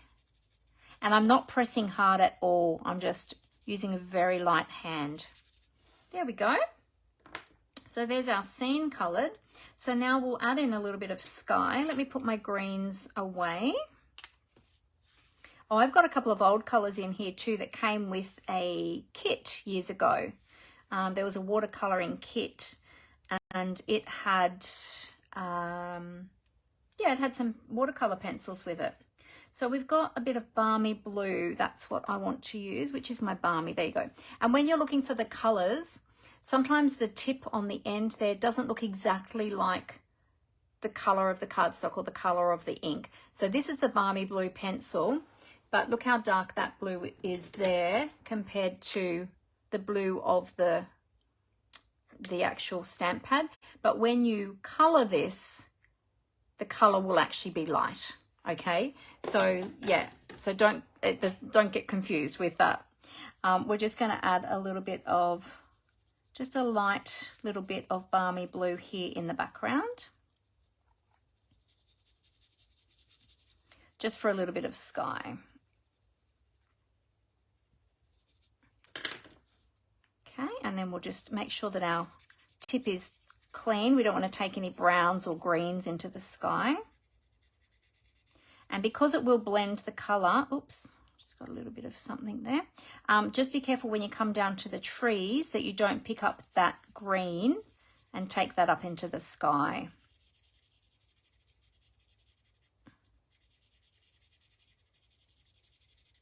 Now, when you use the blender pens, you do get a slightly different effect to if you're using the water painters. With the water painters, you'll get a smoother finish. There we go. With the blender pen, you do still get a little bit more of a sort of streaky finish rather than the softer, you know, watercolor with these ones. So you still get the watercolor look, but it does just look a little bit different. So what I did was, when I did my samples up, I did a sample with the water painters, or we used to call them aqua painters, they're now called water painters, and then I did a sample with the blender pen so I could see the difference between the two finishes that you get. So you'll notice the difference. Yeah, so just have a little play with them, see which finish you like. But I'm quite happy with that. I think that's turned out really pretty. And yeah, I mean, I could extend this color down here a little bit more with the road.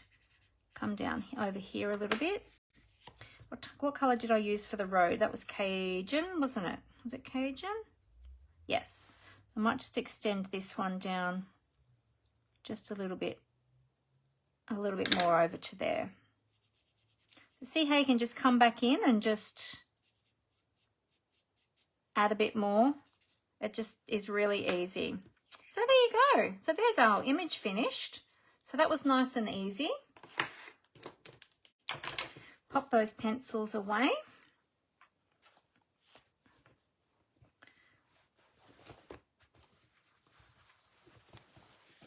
There we go. Oops, I'll put my little samples away too. The other thing is too, with your watercolor pencils, you can also use, there's some little samples there. You can also use the watercolor pencils just as their own, like just a coloring medium, like a colored pencil. You can use the water painters, the blender pens. You can use your Wink of Stella to color as well with the water pens. Or you can also take the color directly from the tip of the pencil, either with your blender pens or with your watercolor, your water painters. If you want a deeper color, you can take the color direct from the pencil tip as well. So I just have a little sample there of the different techniques. So lots of different things that you can do. All right, so there is our piece. Now I'm going to die cut that using our mini. And remember that you can get one of these mini Stampin' Cut and Emboss machines as part of your starter kit during Sale-A-Bration. So you can get it in the white, as I mentioned earlier, or you can get it in the new boho blue, which is exclusive just for Sale-A-Bration. So you have choices. Love choices. Love having plenty of choices. All right, so I'm using the deckled rectangles. Deckled rectangles, is that what they're called? Yes, deckled rectangle dies to die cut our little scene here. And then we're going to make some layers. These are awesome. These are like, they give sort of like a torn edge effect. But they're super quick and easy because you don't have to sit there and tear the edges. You can just die cut it. It gives you a nice deckled edge. So you might remember back in the day we used to have, oh, I might need to cut that cardstock down a little bit first. So the feeding platform of this machine is narrower than the large machine, but this mini machine is great for your desktop. It folds up super compact, it's lightweight. You can travel with it, take it to crops, whatever you like. I like to keep it on my desk, but I am going to need to trim this down a little bit because the feeding plates or the cutting plates, the feeding mouth is much narrower than our large machine. And I've cut this piece a little bit too wide. So I'm just going to trim this down. Let me bring my trimmer over. Just going to trim this down a little bit. Didn't think about that when I was cutting this piece to create our scene. There we go. Should that fit? Yeah, that should fit now. There we go. All right, so let's pop this down. I might put a little bit of washi tape on here just to hold that in place. So I've got a little bit of retired washi tape here. Now, if your washi tape is super sticky washi tape, you might just want to dab it off on your clothing, or you can use Post-it notes as well to hold your dies in place so that they don't slip around when you're die cutting your pieces. A lot of the Stampin' Up! Dies do fit through the mini machines.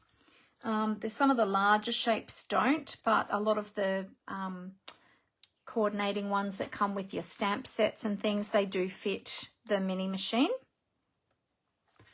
So pop that in like so, and then we'll feed that through. Oops, haven't got my plates. When you're using your mini machine, just stagger your plates a little bit. It helps the rollers to grab hold of them. So rather than having them all butt up against the end, just have them staggered a little bit. See how I've got them sort of staggered back? And it helps the machine to grab a hold of them.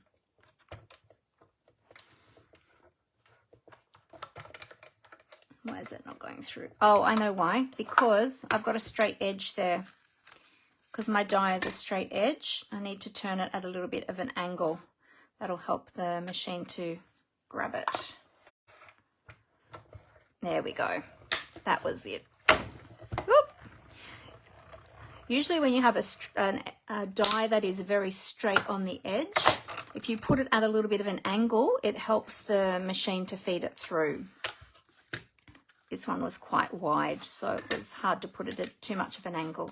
There we go. So now we've got a nice deckled edge around the feature piece. So your machine comes with all of your plates that you need to get started, as well as an embossing plate as well for using embossing folders. And as you probably saw before I had unfolded it, it folds up nice and compact.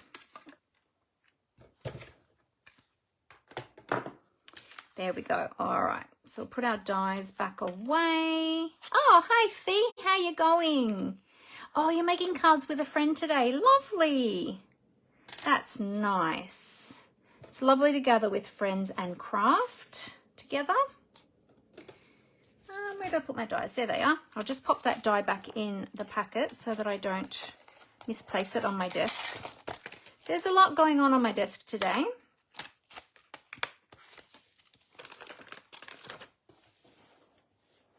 All right. Oh, actually, I might use that piece. I'll keep that piece because we might use that. It might be enough for, oh no, I've torn that there with the washi. That's all. That's all right. Okay. So that's our starting piece. Now we were going to choose, we need to choose some layers and our designer series paper that we're going to add to it as well.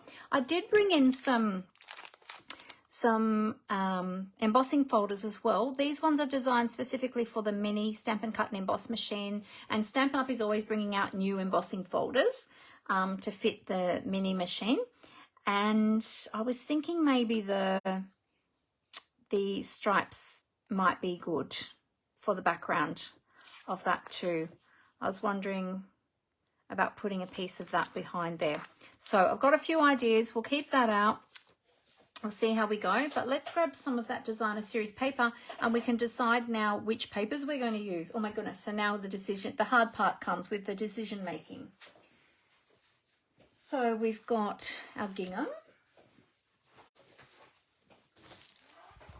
We've got our delicate desert, and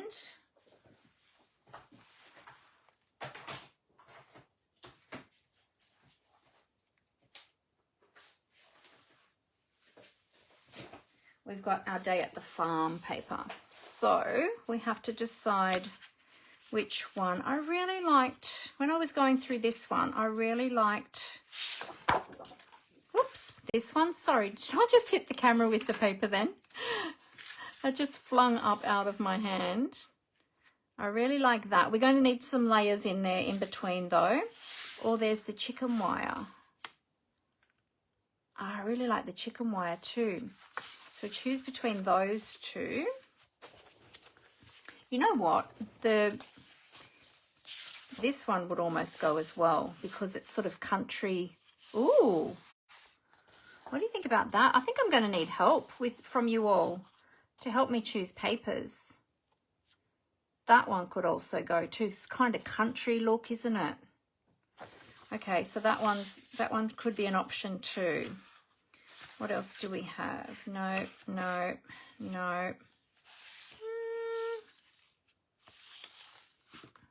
think that one's going to be too bright. Yeah, no, not that one. That one won't go. All right, so we've got those options. Okay, so we've got these 3 options. Let's put that one in between those. We've got those 3 options. Okay, so that's one way we could go. Then we've got these ones. Well, actually, before I do those ones, let me do these ginghams because this was my next. This was actually my first idea, was using these gingham ones. Clean up my desk here. I've got bits of cardstock everywhere. Yeah, this was my first idea, was using the gingham from this pack, which is the country gingham, because that could be nice too. Because we've got the blue in the background, we've got the blue sky. That could be nice. I guess it really depends on the look that you're going for. If you're going for sort of a, you know, the country feel, or are you going with the natural feel? That looked nice too. I don't know. I think you're all going to need to help me. Oh, Amber said maybe a bit of colour.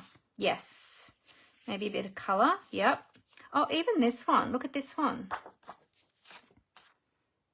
No, maybe not that one. I feel like that's a little bit not right. Not the right colour.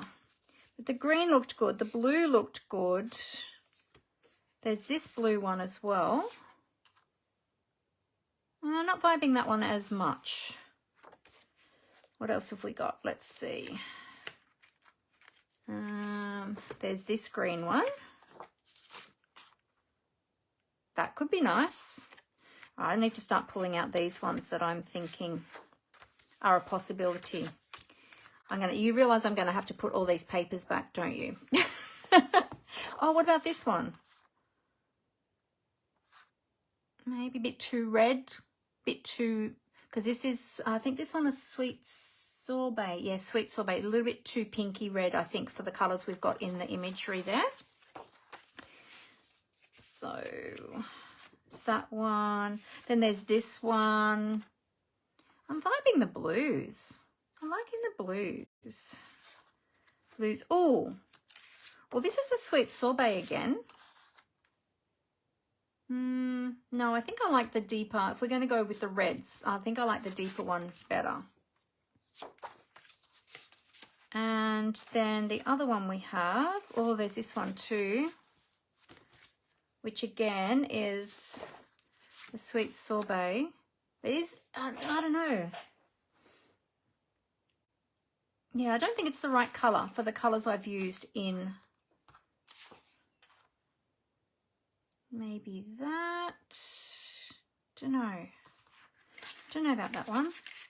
Let's go back to those first ones. I didn't pull those out. This one I really liked. I really liked that paper.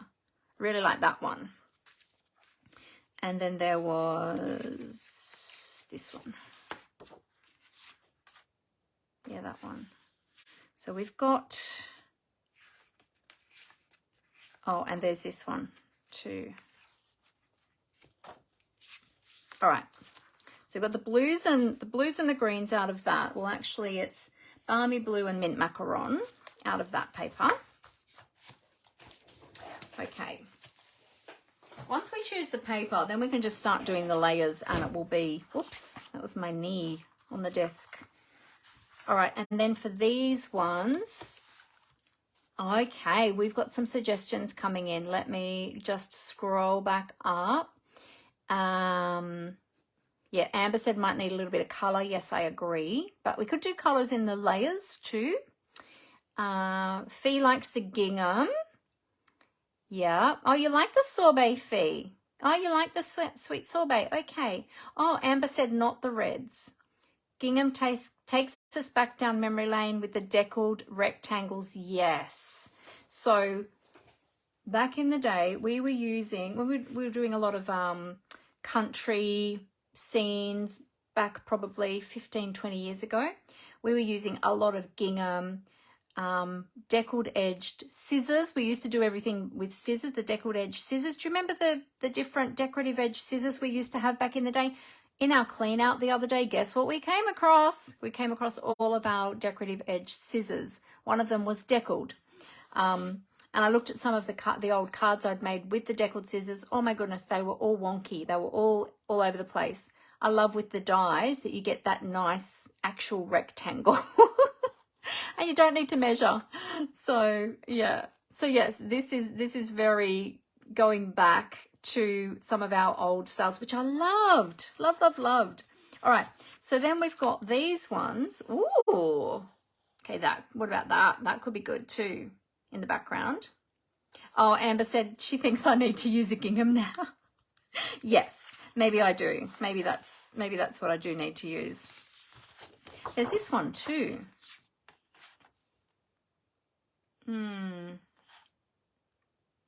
It's possible. I don't know. I think that it looked better on the green. But yeah, I'm thinking the gingham.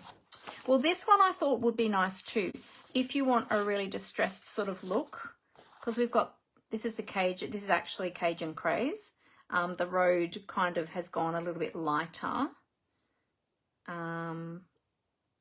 Yeah. Could look good with that. What's everyone think about that one? The distressed Cajun. About that. That's quite heavy. Oh, actually, I don't mind that. Look at that one. Let me pull that one out. I don't mind that one too, because that kind of goes with the road as well. What do you think about the Cajun? So that's a possibility. We'll leave that one out and that one out. This one, go back to that one. I actually am not vibing that as much now as I thought I would. I thought I would like that one much better, but I think there's a lot of grey in that one. Maybe too much grey for this, the colouring that I've done on the image. That one. See, it's really so hard to choose, isn't it? There are so many choices. Who else loves designer series paper? I've just love paper. I've got so much designer series paper because I love to have choices. Oh, look, even that would be nice. That could go as well. Although if we're doing layers, we're probably not going to see very much of that. Won't get as much of the colour. Blue gingham. Amber likes the blue gingham. All right. Okay, so I'll pop these ones away as well. Okay. Oh, I'm going to have a big mess to clean up after this. All right, so not vibing that one as much. That one, yeah, it's a possibility. That one's quite nice too. It's more heavy. Amber's liking the gingham. All right, blue gingham. This one. This was my initial first idea. That one. We've got 3 different blues in the gingham. Okay. And Amber said not this one. She didn't like the reds. Now that I look at it compared to all the other ones, yeah, I think maybe not that one. All right. So we've got the 3 different blues. We've got 1, 2, we've got a large diagonal gingham, a small diagonal gingham, and just the standard gingham. So if we're going to go with blue gingham, ooh, Rose said dark or brown. Oh, sorry, dark or blue. Dark or blue. So we've got that one, which is your traditional gingham. We've got the small diagonal gingham, or you've got the large diagonal gingham. Maybe if I move those away. Yeah, so Rose said dark or blue. Oh, it's 2 for blue. So I think maybe it's going to have to be the blue. It will go nicely with the sky as well. I'm thinking one of the finer ones rather than the heavy one. I think this one's heavy, more heavy. We've got a lot going on in this. That one or that one? I think I'm liking the traditional far right gingham. Oh, that's the one I just chose too, Amber. We're on the same wavelength. So this one too. All right, let's go country. Country gingham.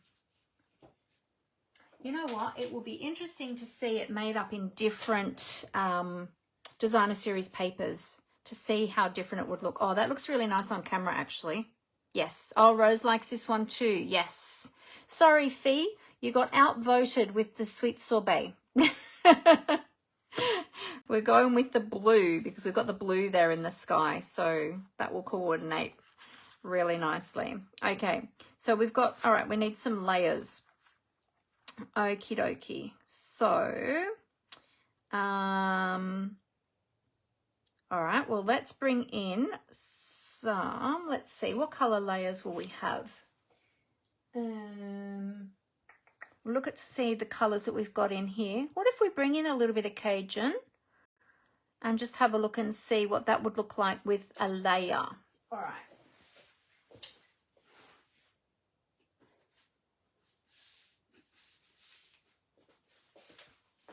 It might be nice, but it might also be a little bit heavy. Depends. If we have just a fine layer on the blue gingham, that'd be too heavy. Just to give this a little bit of a border.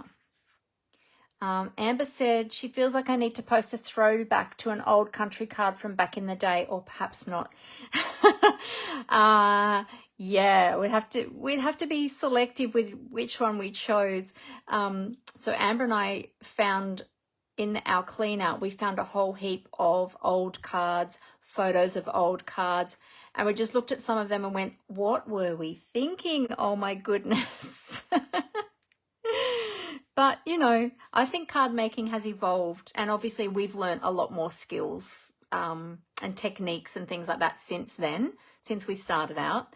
But I think card making as a whole has evolved, even scrapbooking as well. It's evolved over the years. So, yeah. All right. So that, I don't know. I feel like that's a bit heavy. Maybe we need to go with some of the natural tones. Okay. Let's see.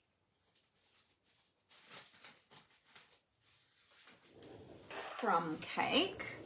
I think you can never go past crumb cake, especially with a country. Well, actually, that could be the base too. Crumb cake could be the base. Crumb cake will be nice for the base. What about some of the browns? More brown.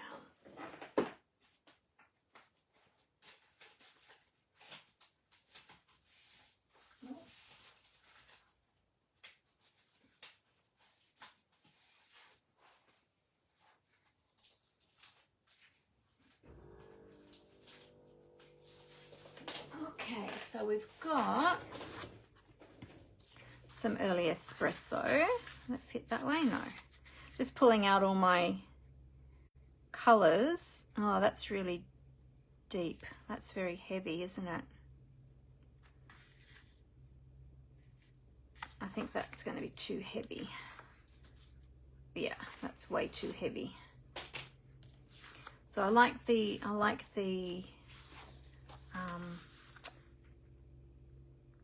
crumb cake. This is Sahara sand, so it's a bit soft. Oh, Sahara sand could be nice too. It's more delicate. It's sort of softer. So we could even have that. We can have that or the. Oh, I think maybe the crumb cake. Crumb cake goes nice with that. That feel like we need another layer, another color layer. Let's try that again. Just have a really tiny little border of that on there. How do you think the Cajun looks there, everyone? Oh, Rose said yes to the gingham, the blue gingham. Yeah. All right, so if we do our layers, what are we thinking? Cajun a bit too heavy? Should we stick with the, what if we just get a piece of balmy? Oh, it's probably going to blend straight in with that though.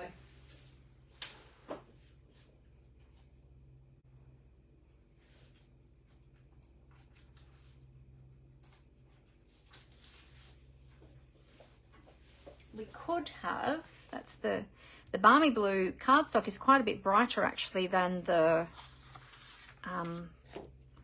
DSP if you look at them together. So what if we had a little border of that? No, what if we had that as the base? If we had that, something on there, that is the base and a layer of that. Oh, we could just use the two colors and go layer, layer, layer. I like that as a layer actually. Just one color, Rose. Okay. And Amber says crumb cake layer and crumb cake base. Or would that be too much? Well, I'm just thinking if we could just keep it balmy blue and crumb cake. We could do crumb cake underneath here, then balmy blue, then another crumb cake layer, and then the balmy blue base. How about that? Oh, you're saying crumb cake base, Amber.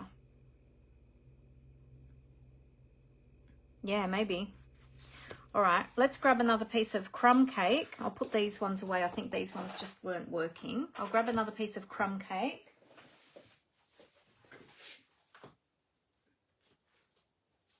Oh, I just had another idea. Where is it?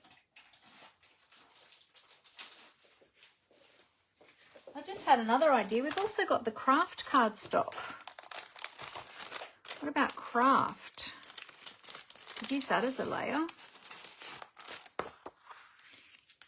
It's a little bit deeper. It's more textured than the crumb cake. It's a little bit different in color.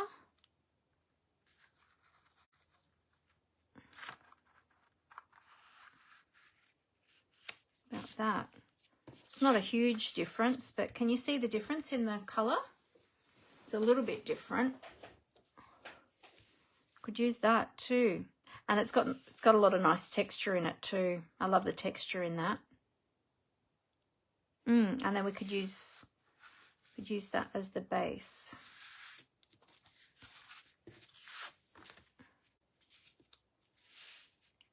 How about that? Or do you think just stick with the crumb cake? What if we had that running all the way across? Let's take that off. You know what? Let me make the card base. I'll make the card base. So many options. Isn't it nice to have options? All right, so this piece is already, I'll just double check. This piece should be, yep, 14.85. So this is half of an A4 sheet. I'm just going to turn it on the long side now and score it at 10.5. And then I'll fold that in half. Now here's a little tip for you. If you open up the arm of your trimmer and you put your cardstock up against this little edge here and up against that top edge there, you've got a straight edge. And even though you've scored it, sometimes it can still fold a bit crooked.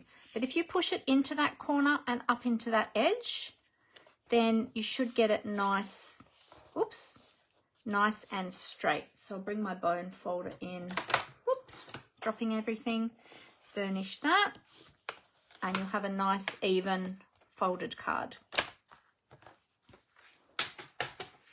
All right, so if we have that as our base, then we can have our gingham. Now we can decide, we might like to show a little bit of the base and just have the gingham running across, or we can do a full layer. And then we can do a little bit of layering of this one. Or we could have that running all the way across too. What would that look like? If we had that. Yeah, no, I think it needs to be an actual layer. I think it needs to be an actual layer. What do you think? Could cut a layer of that one. Yeah. Oh, Sahara sand, maybe, Rose is saying. Could do a layer of Sahara sand. Let's have a look at that. That was a bit lighter. Oops, hang on a minute. There we go. Sahara sand.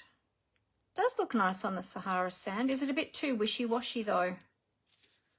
It's a bit too wishy-washy. Had that. I don't know. Could be a little bit washed out. What do you think? We could ink around the edges to make it a little bit more. Yeah. What about that? The Sahara sand. It does give a little bit of difference to the base. So many choices.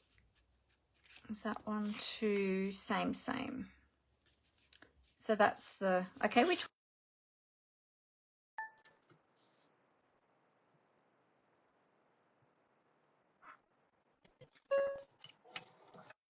And Amber's saying that the craft looks nice. Which one do you prefer? We're going to go with layers like that. Would we even put another layer of that behind there? Or no? Is that just too many layers? Oh, you lose it anyway. We just go that directly onto. Oh, so many choices. I don't know.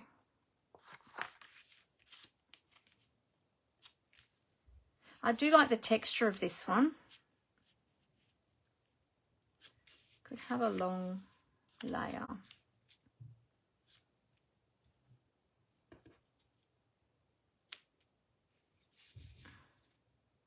Oh, hang on a minute. I've got an idea.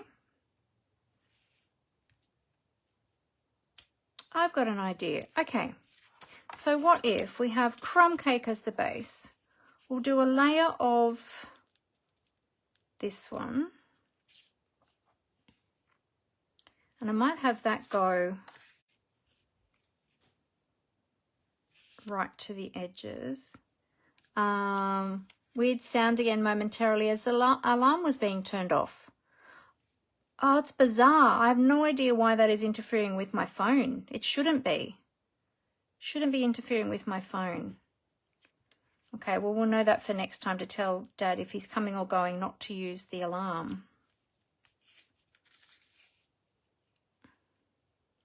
Have that there like that. And then if we have a little excess here, we can run some ribbon along that there.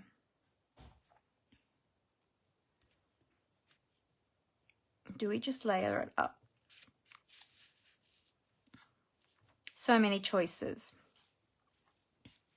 All right, you know what I'm going to do? I'm going to grab a crumb cake dauber. Crumb cake dauber. And my crumb cake ink.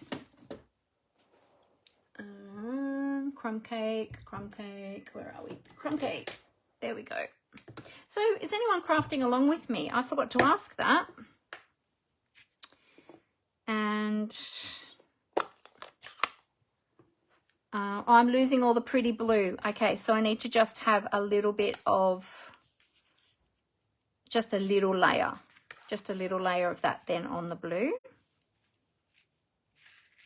Okay, so what I might do then is I might have the blue go all the way. What if I just have a little border of the base and I have the blue going edge to edge?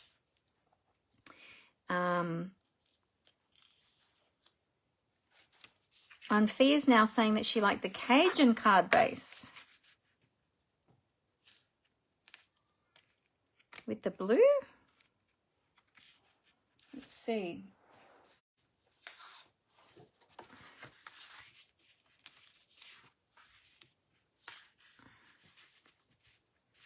Oops.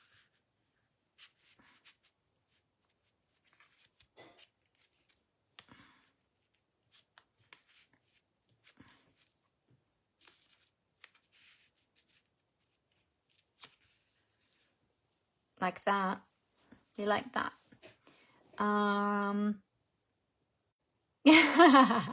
Rose said no, she's not crafting. She's sitting here talking to her phone. Lol. She's giving me instructions from afar.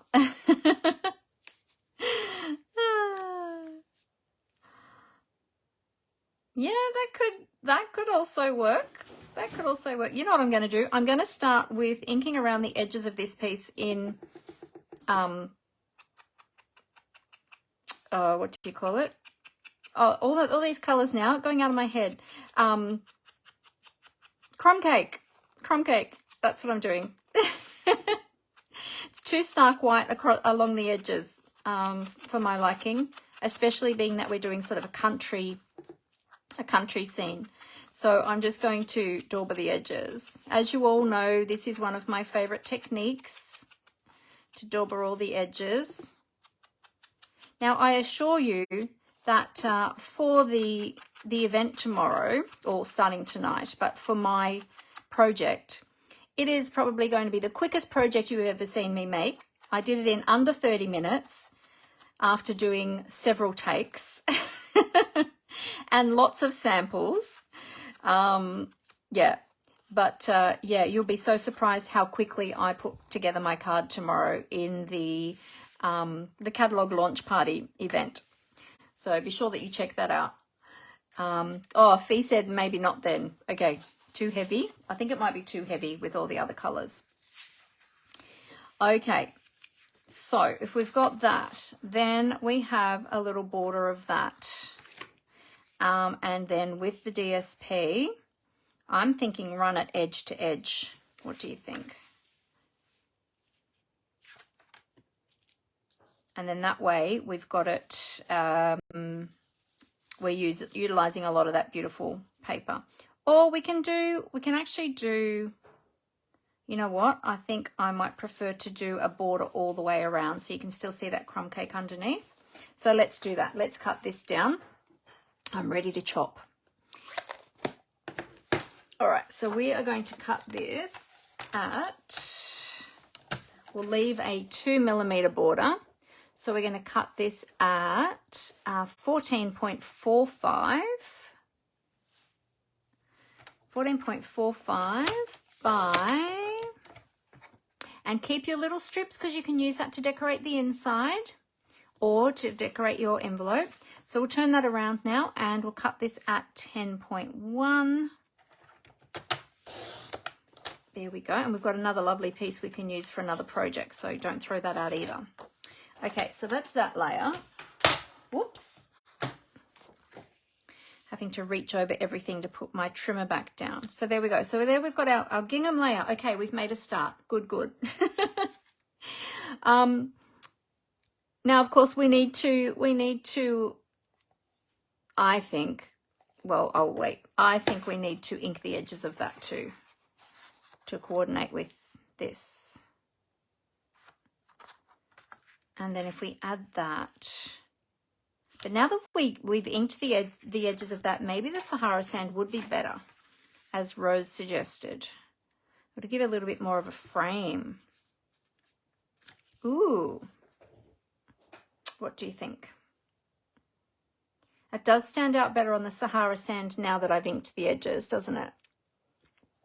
Dimity said she's trying to craft along, looking for her water painters. Oh, she found a half-eaten paintbrush. Oh dear. Think giving Hannah watercolor paints for Christmas might have lost my brushes. Oh no. Oh dear. I do like that now that we have that inked edge, because you do lose the inked edge a bit on the crumb cake, don't you? Okay, so what do you like for the matte? I need a decision for the matte layer. Do you like the craft or the Sahara sand? Now that I have that inked around the edges, which do you prefer as the matte layer? I think I'm vibing the Sahara sand now. I think Rose might have been onto something with that one. Yes. Or we can go back to crumb cake and just have crumb cake base and crumb cake layer, but then it kind of looks like it's cut out of the, yeah, no, I don't want to do that one. Okay, choices, craft or Sahara sand. Sahara sand fee says, I'm going to start cutting this down ready. So I'm going to cut my A4 sheet in half again at 14.85. And cut that in half at 10.5 so that I have a workable size layer. Yep, Fee likes the Sahara sand. Okay, I think I do too, Fee. I think we are vibing the same colour now. It's hard, isn't it? With so many choices. So many choices. Yeah, I think that'll be nice, actually. I think I'm going to go Sahara sand, Fee. I think you are correct. All right, and then I want a little bit of extra, or we could wrap it around. Oh, you know what we could do? We could have that there. We could have, oh, okay, or I could do a bigger layer. I'm just trying to think. I need something to wrap some twine or ribbon around. I did pull out the new ribbons. I've got some of the new ribbons from the new mini. Now, this is the roll that our puppy got to when we were out cooking dinner and eating dinner, I think we were. So yes, I wasn't too happy about that because it was a brand new roll of ribbon that I hadn't even used yet. And she took to it and thought that it looked like lots of fun. And she thought it was a play toy. So anyway, so we've got the balmy blue and white ribbon, which might actually go now because we've got the balmy blue gingham, but it might not be, we might not have enough space because that's quite a thick ribbon. This one is the new pool party, what is this one called? Grosgrain or Grosgrain, depending on how you pronounce it, ribbon. That's not really the right colour for what we're using, so we won't go with that one. And then this one is the Night of Navy bordered ribbon, which I actually haven't opened yet. This one is also from the mini catalogue, and I haven't opened this one yet, so let's have a look. It's not going to be the right colour, but because I haven't opened it, let's open it together and we'll have a look, because I haven't looked at it yet. And I was quite excited when I saw this. I thought, oh, nice blue rib, nice Night of Navy ribbon. Oh, there we go. Oh, that's lovely ribbon. It's really nice. It's more sort of sheer in the center, and then it's thicker along the edges and satiny along the edges. But it's not kind of the right color for what we're using today. But anyway, I got to show you that too. So that's nice. Nice ribbon. Or we can just go back to our linen trim, which I always love linen trim, especially on country. Linen trim, or we can use baker's twine, which might be better than using this one because it might be too much blue, and I don't think we're going to have enough room for it anyway. I think it's going to be too thick. So let's go with some of the natural trims. Move that one out the way. We need a sentiment still too. We've got to find room for our sentiment.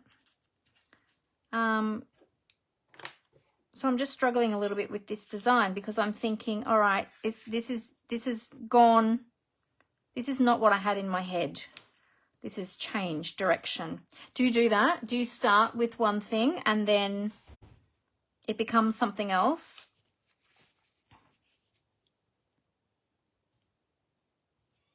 Ah, okay. So I just got another idea in my mind.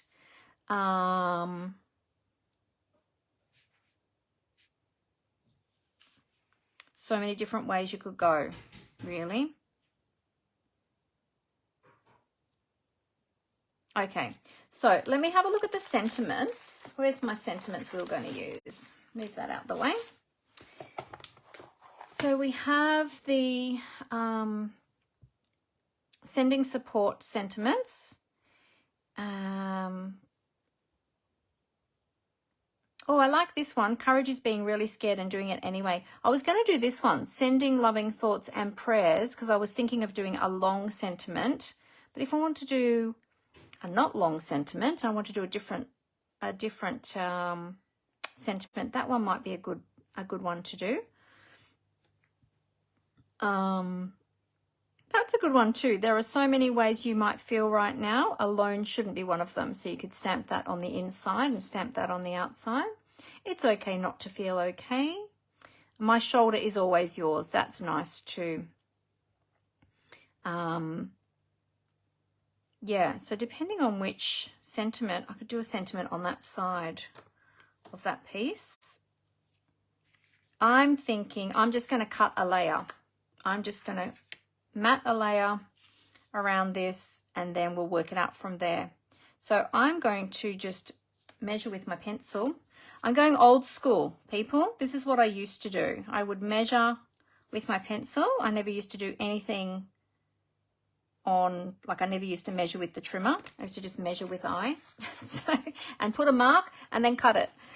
So that is the easiest way. If you're not sure about measurements, just use a pencil and use your eye. And then we'll see how close I got it to being even. There we go. All right.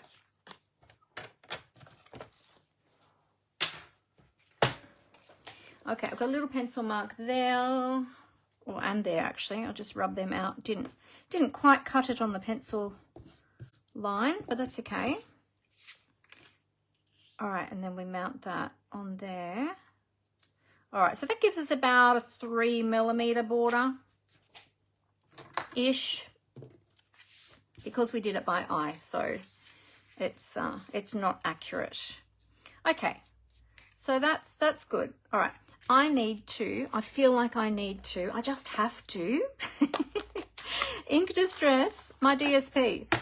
So I'm going to use, I feel like I'm working across my body, so I'm going to move that over to the other side, and I'm just going to ink. Now, if you wanted to use a large Stampin' Cut and Emboss machine, you could also cut this with your deckled rectangle dies as well, although, you know, it would be a lot of deckled edges. So instead, I'm going to ink distress.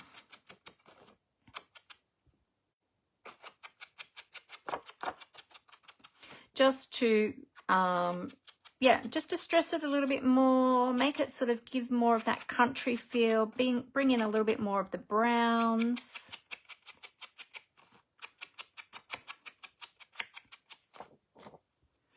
And I think just ink distressing the edges is just my thing. I just love it.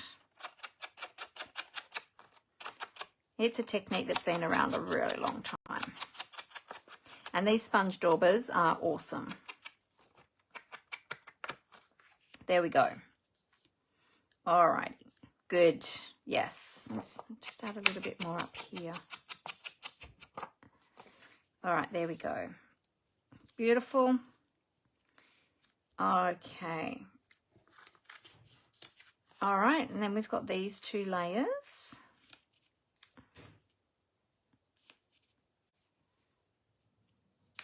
Yeah, that's coming together nicely.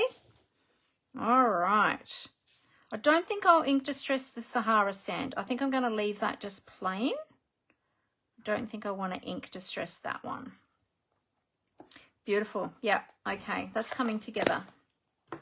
All right, now twine. I've got linen trim and I've got baker's twine. So now we need to make a choice. And I love that you're all helping me with this. You know what we should do though, before we make a decision on that, we should probably do our sentiment. So let's choose our sentiment. We'll stamp that, we'll die cut that with our mini machine. Do I want my shoulder is always yours, courage is being really scared and doing it anyway? I think I'm going to use that one. I like that one. Oh, more red rubber stamps. So we need to put the stickers on this one too. Let's find the stamp. Courage is being really scared and doing it anyway. There it is there. Okay, so we'll remove that. We'll get a block. I only need a smaller one this time. We'll find our coordinating sticker. There it is there in the middle. I'm going to take that off the back of my sticker sheet like I showed you before. Put that down on my block, which I didn't put that down straight, but that's okay. So long as it goes on straight onto my stamp. Find that middle, that center perforated piece and just lift that corner up. There we go. So take off one side of the sticker, take off the other side of the sticker. Now remember to remove the paper backing from the back of your stamp to reveal the foam. Turn your stamp over, line that up. Oh, I have to bring my light in close so that I can see the outline. I don't have my glasses on, so make sure you've got a clean block when you do this too. There we go. Press that on. Give it a nice good press. Take it off your block. Dab one corner. Remember, I always do the bottom right. So dab that on my shirt just to get a little bit of lint on that bottom corner, so I know I'll be able to get that back off easily. There we go. And for the sentiment, I might stamp that in, let's see, the sentiment. I might stamp that in Cajun Craze. Let's grab out the Cajun Craze. Oh, hang on a sec. I've got my paperweight, which is my candle, which holds my stand still so it doesn't tip over, in the way of my inks. There we go. So we'll stamp that onto, I'll get some more of the shimmer so that we've got all this, we're using all the same cardstock. Just see if I've got some scrap. Hang on one sec.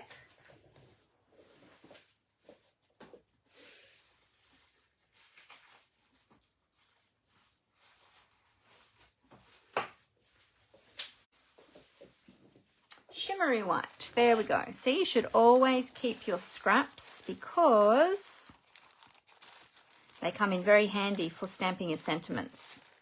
That one probably should be, I think, a good size. All right. Now, let's work out which dies we're going to use. I pulled these ones out. I thought these would be good for my sentiments. So these are the stylish shape dies. And I'm thinking for this one, either the long bannered ones or so we can use the dies with our mini Stampin' Cut and Emboss machine, or I could use my new punch from the mini, which is the Happy Labels Pick a Punch. So would that one fit? Let's see. Or it might be, this one might be a little bit big for that one.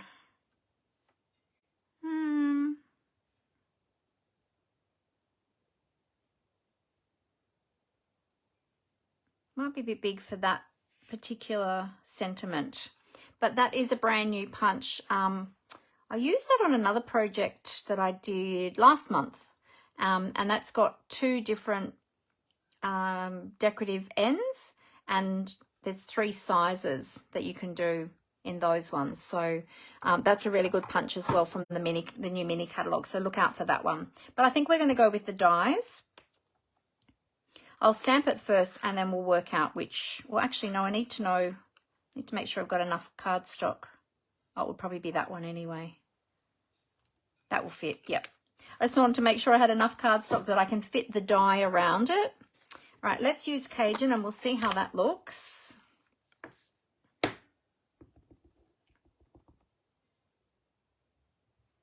Hopefully my Cajun is well inked. I haven't used it for a little while. Oh yeah, it's good. Okie dokie. Give this one a clean. I'll just stamp off the excess on my grid paper I had out before and grab my chamois and we'll give it a clean straight away.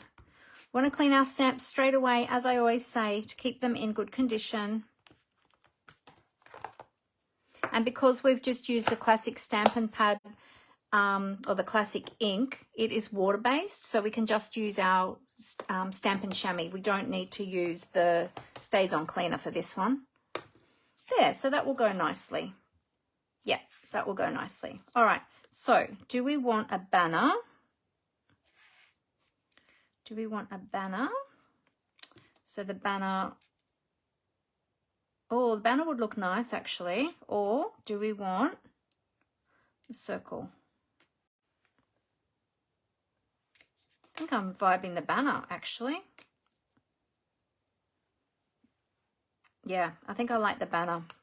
All right, let's do, no, square doesn't fit. That's okay.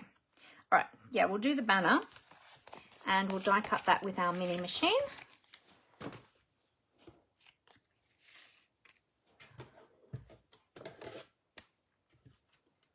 There we go. All right, so I'll just set this up first. I'll get this ready and I'll reuse that same washi tape. I'll line this up, not on the plate. So my plates obviously are very chopped up because I've used them lots and lots and lots and lots. You can buy the replacement plates.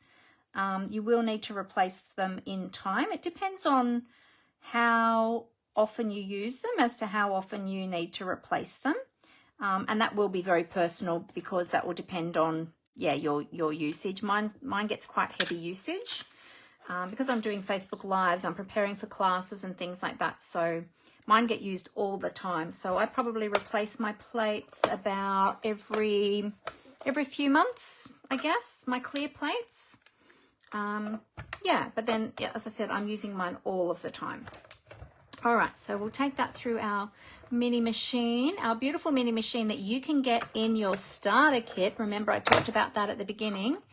You can get this as part of your starter kit during Sale-A-Bration. You can either get the white one, the boho blue exclusive that's only available while Sale-A-Bration is on, and you can get them as part of your starter kit, which is super awesome and exciting. And if I wasn't already a demonstrator, I would take up that offer. There we go. All right, so there is our sentiment label. We'll put this back on in our packet straight away.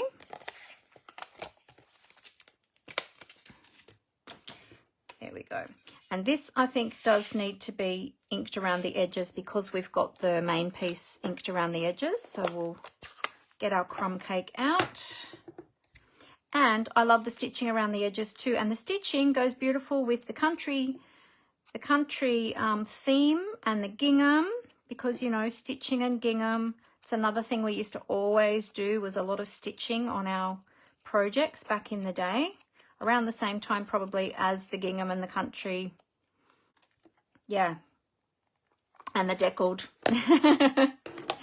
We're going back in time. We are reliving some of those beautiful techniques and themes that we used to enjoy back in the day. Alrighty, there we go. So if we do that will be awesome. And then we need to do some twine. So we've got so in the Baker's Twine Essentials pack, you get the 5 colours. You've got basic white, very vanilla, basic black, basic grey, and crumb cake. And I am thinking we're probably going to need crumb cake. And then you've got linen thread. Now, the linen thread comes in just 1 spool, but I've got some old spools in here as well. So I've actually got 3 in my packet, but you do only get the 1 in. Look, I've got all these extra little bits. That's probably not going to be long enough. Yeah, no, I think I like the weight of the Baker's Twine. It's a bit heavier, a bit thicker, and I think that will be better on this project. There we go. All right. So we are going to wrap this around. So if I might need to put that up a little bit. Wrap that around the... This is why I haven't stuck anything down yet, because you might be thinking, Mandy, but you haven't stuck anything yet. This is why, because I'm still working out where we're going to put everything. I will adhere these 2 together to start with, though, just so that we don't have as much movement of pieces.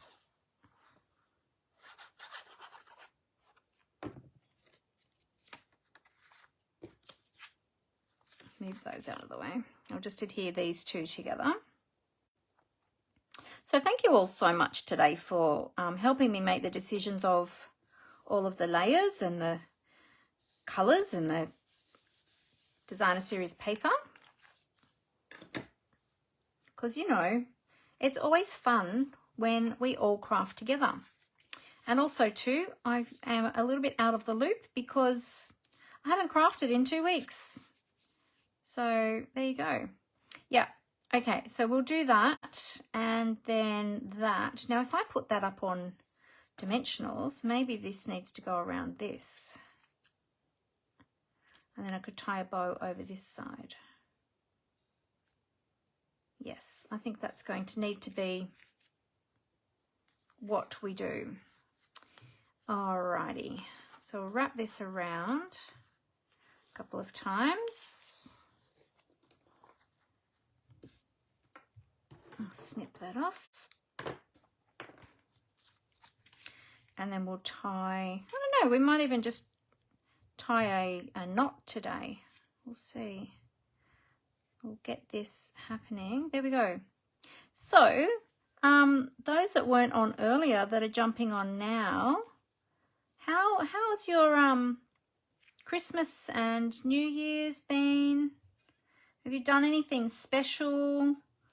Did you go away? Did you do anything super special? We didn't go away. We've just been at home, but we've been doing, as I said earlier, we've been doing a big clean out. Hang on, I tied that back to front.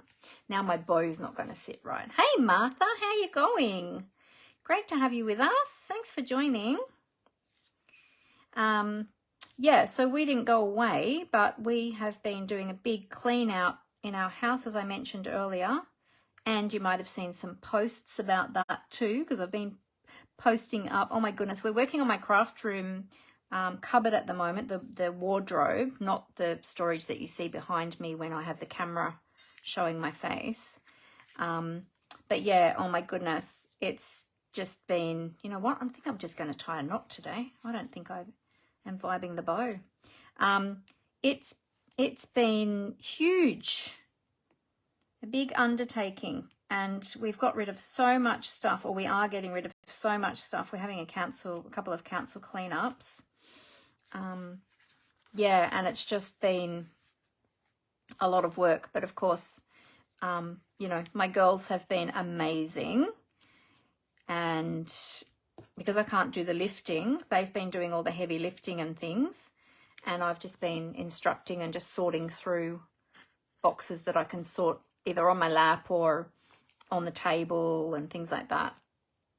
Sorting through old photos and finding all sorts of treasures, which has been a lot of fun. Just going to move that knot over. Did you see my post about my old ice skates from when I was a child? That was fun finding those. I thought I'd gotten rid of them a long time ago, but it turned out I hadn't. I still had them. They were hiding up in the top, right at the back of one of the cupboards. It's actually our old sports cupboard that we had, which we've now gotten rid of, and we've got a couple of different cupboards in the garage that match the one that we already had in there. So that's nice now. It looks a bit more tidy and a bit more organized. Everything's matching, which is lovely. But yes, it's been a very big job and it's still going. We haven't finished yet. Oh, I'm trying to get this knot in the right place. It's just not going where I want it. Whoops. I just want it just beyond where that tag is going to go. Yeah, sort of there. I'm just going to need to go down a bit lower too. See, this is why I don't stick anything too soon, because then I've got the ability of moving things around. I think we can probably stick down the gingham layer though, because I think I've decided on that being where it is. There we go. Now we're getting there. Okay. Good, good. All right, so let's stick down the gingham designer series paper. Yeah, so share with me, what have you been doing? Have you been to the beach? Those of us that are here in Australia, we've got the nice, well, we've had nice warm weather until the last couple of days. It's been a bit iffy again, but over Christmas it was nice and warm. We had a barbecue the other night too, which was nice. Hadn't had a barbecue in a little while. So we had a barbecue. We've been having some baked dinners. We had the yummy Christmas lunch, of course. We had the ham and the turkey and baked veggies. We have baked veggies. Some people here in Australia, so for those that are watching from overseas, some people here in Australia, they have a cold lunch because our Christmas is usually very hot because it's our summer. And so some people have like the cold meats and the salads and things like that. We don't. Well, growing up I did, but my husband's side of the family have always done the full hot meal. And so we've kind of inherited that, that tradition. And so we do the baked veggies and the baked ham and the turkey and all of that on Christmas Day. So, yeah. But funny thing is there's only two of us that eat the ham now because the boys can't eat the ham. Doesn't go well with them. We've got one that's vegetarian, so she doesn't eat any of the meaty parts, so she eats the veggies. And then there's two of us that eat everything but have all the allergies, so and intolerances, so have to be careful what we eat. So yeah, meal times in our house is like a real challenge. It's a real challenge trying to feed everybody because we've all got our different dietary requirements. There we go. All right, so I put some minis there just in around that twine so that I could get that staying where I wanted it. And we've got some large dimensionals or the standard size dimensionals at the top. I think these ones might actually be out of kits. They feel a bit thicker.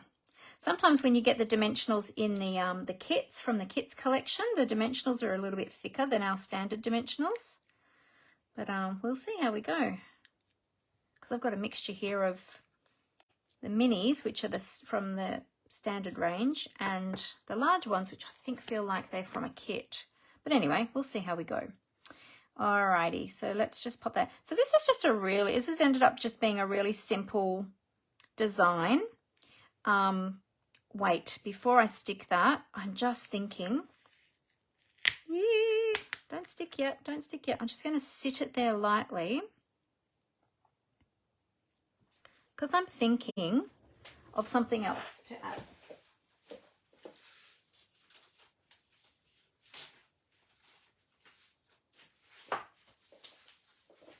I'm thinking of a little bit of vellum or something along the center there. Yes. Okay, I've got one last idea to add. I haven't stuck that yet. Don't stick. Hang on, let's just take that off so it doesn't stick while I'm doing this bit. One little bit just to break up the design, add a little bit more interest. So what was that one? That was 14.45. Yep, and that was, what does that measure? That measures just over 8 centimeters. So if I go 6, I reckon, 6 centimeters across the middle, then we don't lose the gingham, but just adds a little bit of extra interest with the vellum. Now you'd lose it a little bit just plain like that. So here is where I might use the stripes and splatters because I really wanted to use that. And that's what I had in my mind originally, but it kind of wasn't heading in that direction, but let's give it a go. Okay. So just grabbing my embossing plates that come with the mini machine. So it comes with either of the machines. There's 2 different plates in there depending on the types of embossing folder you're using. So this one is a 3D embossing folder, so it's quite a bit thicker. So I'm going to use the thin grey plate, which is the number 4. That's the one for the 3D, and it actually tells you here on, gives you the instructions and shows you the sandwich, we call it, the layers of the plates that you need to use. So we're going to need our base plate, our number 1 plate, and then our number 4 plate. And we're going to emboss a little bit of this vellum.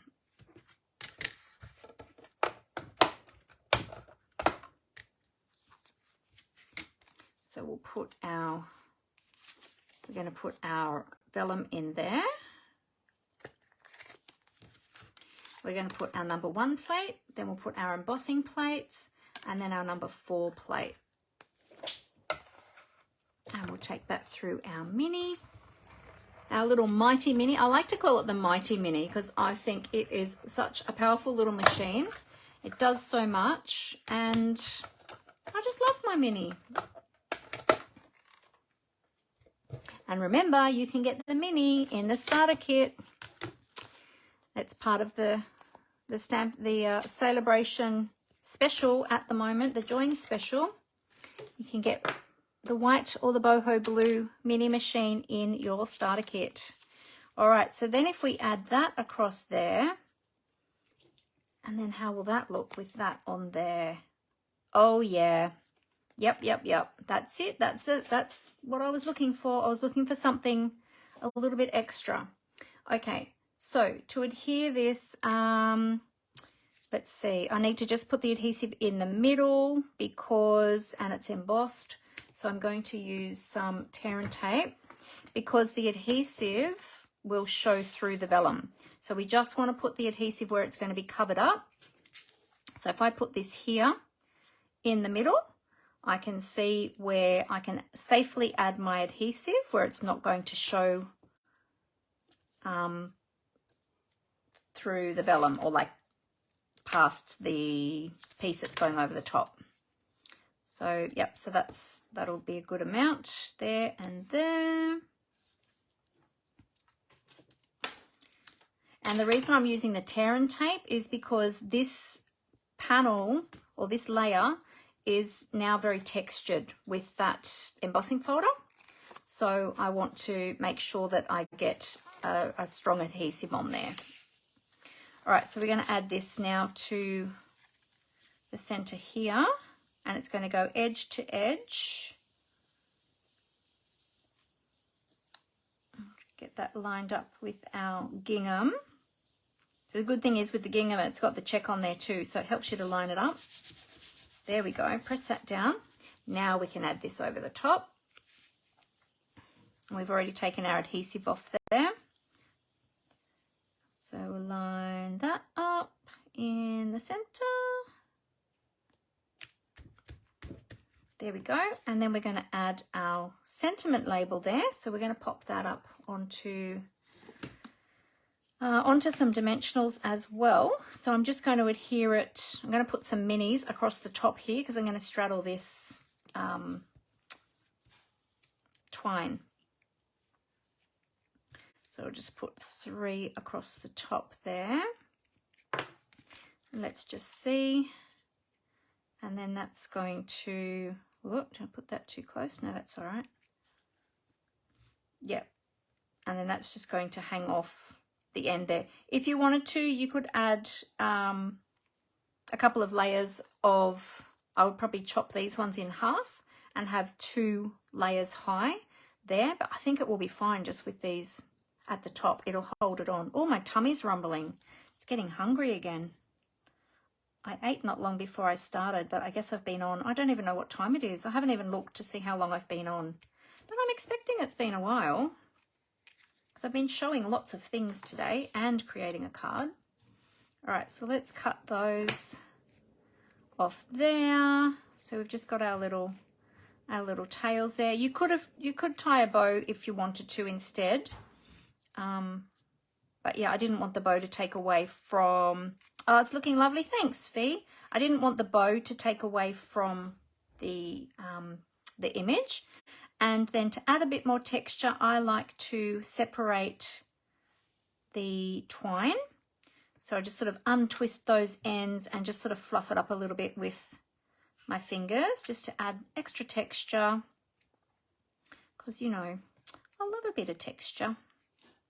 There we go. They're going to sit how they want to sit. They're going to go all over the place. And now we'll just add a little bit of bling and we'll be done. So there you go. All right. Now the bling. We have got some new bling from the new mini catalogue. We have got, now these are only the ones that I have at the moment. There's more than this, but this is all I have right now. Let me just clean up my desk a little bit. I'll get rid of some of this mess. I'll stick that over there. Let's pop these back in the case so that I don't lose them. That's my stamps. So them sitting on top. All right, so we have got the flat-backed adhesive pearls. They're not going to work with this project, but they are beautiful for your sea-themed projects and lots of other projects too, but they kind of don't really go with this, but I just want to show you those. We've got these ones, which are the enamel dot essentials. These ones may go because we've got some nice neutrals there. And we've got these ones, the pastel adhesive back sequins. These are really, really pretty, but again, I don't think they're really the right colors for what we've used. But let's have a look at these ones, the enamel dot essentials. Don't think I've opened these ones yet. Oh, there we go. Look, we've got white and we've got, well, that looks like it might be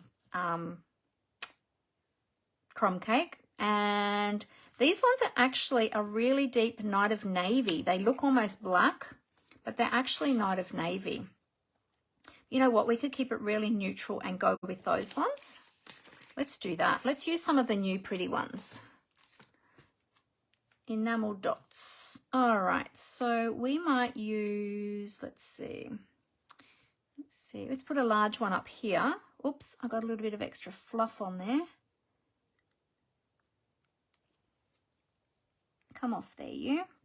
I had a bit of fluff or goo or something on the end of my take your pick tool. There we go. And then, oh, these are actually in 3 sizes, I just realized. Let me hold them up and I'll show you. They're in 3, oh, put it on the packet. They're in 3 sizes. So you've got the small, the medium, and then the large, which is good. Sometimes you just get 2 sizes in the embellishments, but this one's actually got 3. So that's awesome. And then we might use a medium and a small down here.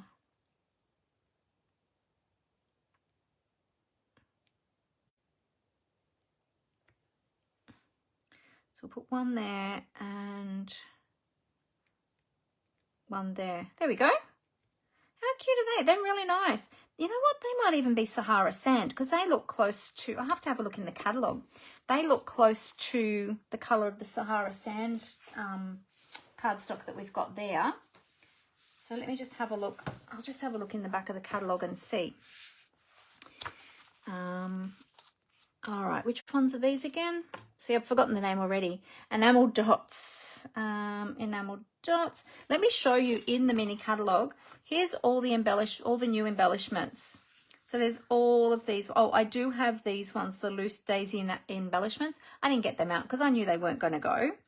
I do have the iridescent pastel gems somewhere too. I don't know where they are. Oh, I know where they are. They're in one of the tubs of the projects I was making. They might have gone. I don't know. And I do have the dragonflies, but I knew they wouldn't go either. But anyway, what was I looking at? Page 37. I wanted to see what colours were in these. Okay, so these are, here they are up here. These are, so you get 120 adhesive backed pieces, 40 pieces of 3 colours, and they're 3mm, 4mm, and 6mm. Night of Navy, Crumb Cake, and White. There you go. I was right the first time. It is Crumb Cake. So there you go. There's my finished project. And I have no idea what the time is. Oh my goodness, look at the time. Oh, I've been on for a really, really long time. I didn't even realize it had been that long. But I got to show you some new products too. And we went through the Sale-A-Bration brochure. And you got to see all of those beautiful new Sale-A-Bration products. And so, yeah, remember to check these ones out. So this is the, let's find it in here again. One of the free items with a $90 purchase that you can choose. There it is there when you spend $90. There's my little project. I really love the blue gingham with it. I think that just goes so well. But there it is there. And there you've got some other samples in there as well. And actually my layout has turned out pretty similar to that one. Just with a few changes, but pretty similar to that one. So there you go. We use the watercolor pencils with the blender brushes, or blender pens, I should say, not brushes, blender pens, and the watercolor pencils. We use some Saddle Brown Stays On ink for the background. We use the deckled edge dies. Yeah, lots of different products we've used in that card, but it's just a really simple but beautiful card. So I hope you enjoyed that one today. Oh, Fee's using that stamp right now too. Oh, awesome. Oh, she says that I inspired her. Oh, that's so cool, Fee. That's awesome. I love giving people lots of ideas and inspiring their creativity. So that's really great to hear. Rose says, great card, Mandy. Enjoyed your first session for the year. Thanks for sharing all the new products too. Oh, you're welcome. You're so welcome, Rose. I hope that you'll be able to join us for some of the catalog launch party, Rose, as well. So my session for the launch party, I'll put the link up again in the comment. In the comments. My session is going to be tomorrow, so that's Friday the 6th at 1 p.m. Goes from 1 to 2 p.m. My demonstration goes for the first just under 30 minutes. I think it's 28 minutes, my demonstration. And then there's other content related to my demonstration that goes for the rest of that hour. So let me give you the link again.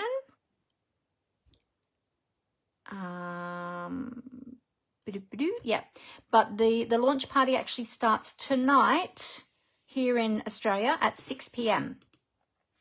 So if you, I'll just put it in here, catalog launch party.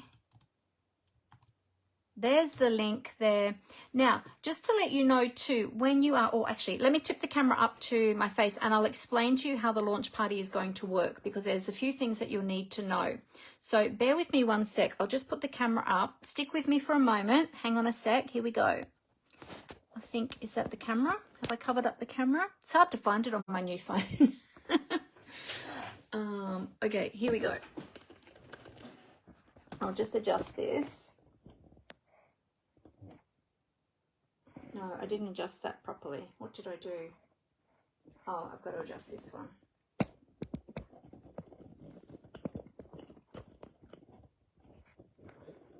There we go. Okay, we're getting there. Sorry, I'm a bit rusty.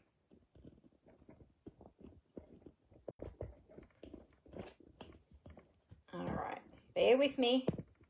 I'm getting there. Hang on a sec. To put that back up.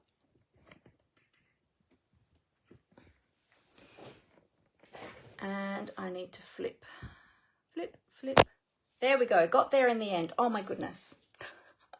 I'm so rusty. So the last time I filmed was for the launch party, and so I had my camera stand in a totally different orientation, and at the end of last year I had changed it to a different orientation again, and so then to go back today to change my stand and have it all set up, I'm like, oh, which way did I have it again? So thank you for bearing with me. No, what I was going to say is about the launch party. So the link is in the comments, so grab that there. I will also post that in my Facebook page today too. But tomorrow at 1 o'clock is going to be my session. So it starts at 6 p.m. tonight. There's going to be about 60 demonstrations across 2.5 days. You don't need to sit through the whole thing. It'll all be available on replay. But to find them when you go into the event, so if you register as going in the event, you'll get all the updates and all of that sort of thing, and all of the content. You'll get notifications so that you know when content's been added, or if you know when anything changes. But to find all of the videos, when you go into the event, you have to go to the discussion tab. So there's 2 tabs at the top, which is, I can't think of what the first one is called, but the one on the right-hand side is discussion. So all of the videos and everything, all of the content will be under discussion. Now for each time there's content added, you need to refresh your screen, okay? So if you go in there and you think, I can't find Mandy's presentation, just click on refresh your screen, and then all the new content should come up. All right, so just remember that discussion. So go to the discussion section. So there's be a little tab, and then just keep refreshing your screen to see the updated content. Okay, so there you go. Once my video is rolling, then you don't need to refresh. But then for the next video, etc. And I'm not sure about the additional, because I'm not running it. It's run by a demonstrator in Canada. I've just added my content to it. So yeah, but yeah, if you're not sure, you're not seeing the content, just click on refresh and refresh your screen. But yeah, it's going to be demonstrations from all around the world. So it's going to be so exciting, using so many of the new products from the mini catalog. So yeah, it's going to be really, really exciting. So make sure you check that out. But oh, let me hold my card up that we made today. Turned out really sweet. I love it. So I hope you enjoyed that. And I hope that you like that stamp set too. It's really beautiful. And as you saw, so easy to work with. As I said, I use the watercolor pencils, but you can use any of your coloring mediums that you like. You might want to use your Stampin' Write markers, or you might like to use your Stampin' blends. You could use some of the, I was going to say chalks, not chalks. Soft pastels, they'd be beautiful. They'd be really beautiful actually, using your soft pastels on these. So yeah, so I'd love to, if you do use this stamp set and you make a card with this, feel free to send me the photo. I'd love to see it. And if you feel inspired by this project, feel free to case it as well. If you'd like to copy and selectively edit, or copy it exactly, you're welcome to as well. So there you go. So it's my first one for the year, my first card for the year. So I hope to see you in the event sometime over the next couple of days. I hope that you can join me for my presentation at 1 p.m. tomorrow afternoon. And remember, I've got my paper share happening too. So if you would like to get in on the paper share, then make sure you register for that. And I'll put up the link again. The link is in the comments here, but I will put it up again for those of you that might have missed it at the beginning. You'll find it up in my my Facebook page over the next few days, but I will just pop it up again. Hang on, I'm squinting while I'm trying to read. There it is there. I'll put that up in the comments again here now, so you can grab that. There you go. And also, remember, if you're shopping with me, to use my host code. Here it is here. Okay. And if you are interested in that joining offer, then remember you've got the 3 options. So much great value. Oh my goodness. It is just awesome, awesome, awesome value. So you get the Stampin' Cut and Emboss machine, and as I said, you can choose between the boho blue or the standard white mini machine, valued at $110. You also get to choose $315 worth of product of your choice to put in the starter kit, and you're only going to pay $210. So it's $425 worth of value for only $210. So that is awesome. Or if you don't want the machine, you just want the products, and you want to choose what you would like to have in the starter kit, you can choose $315 worth of product and only pay $169.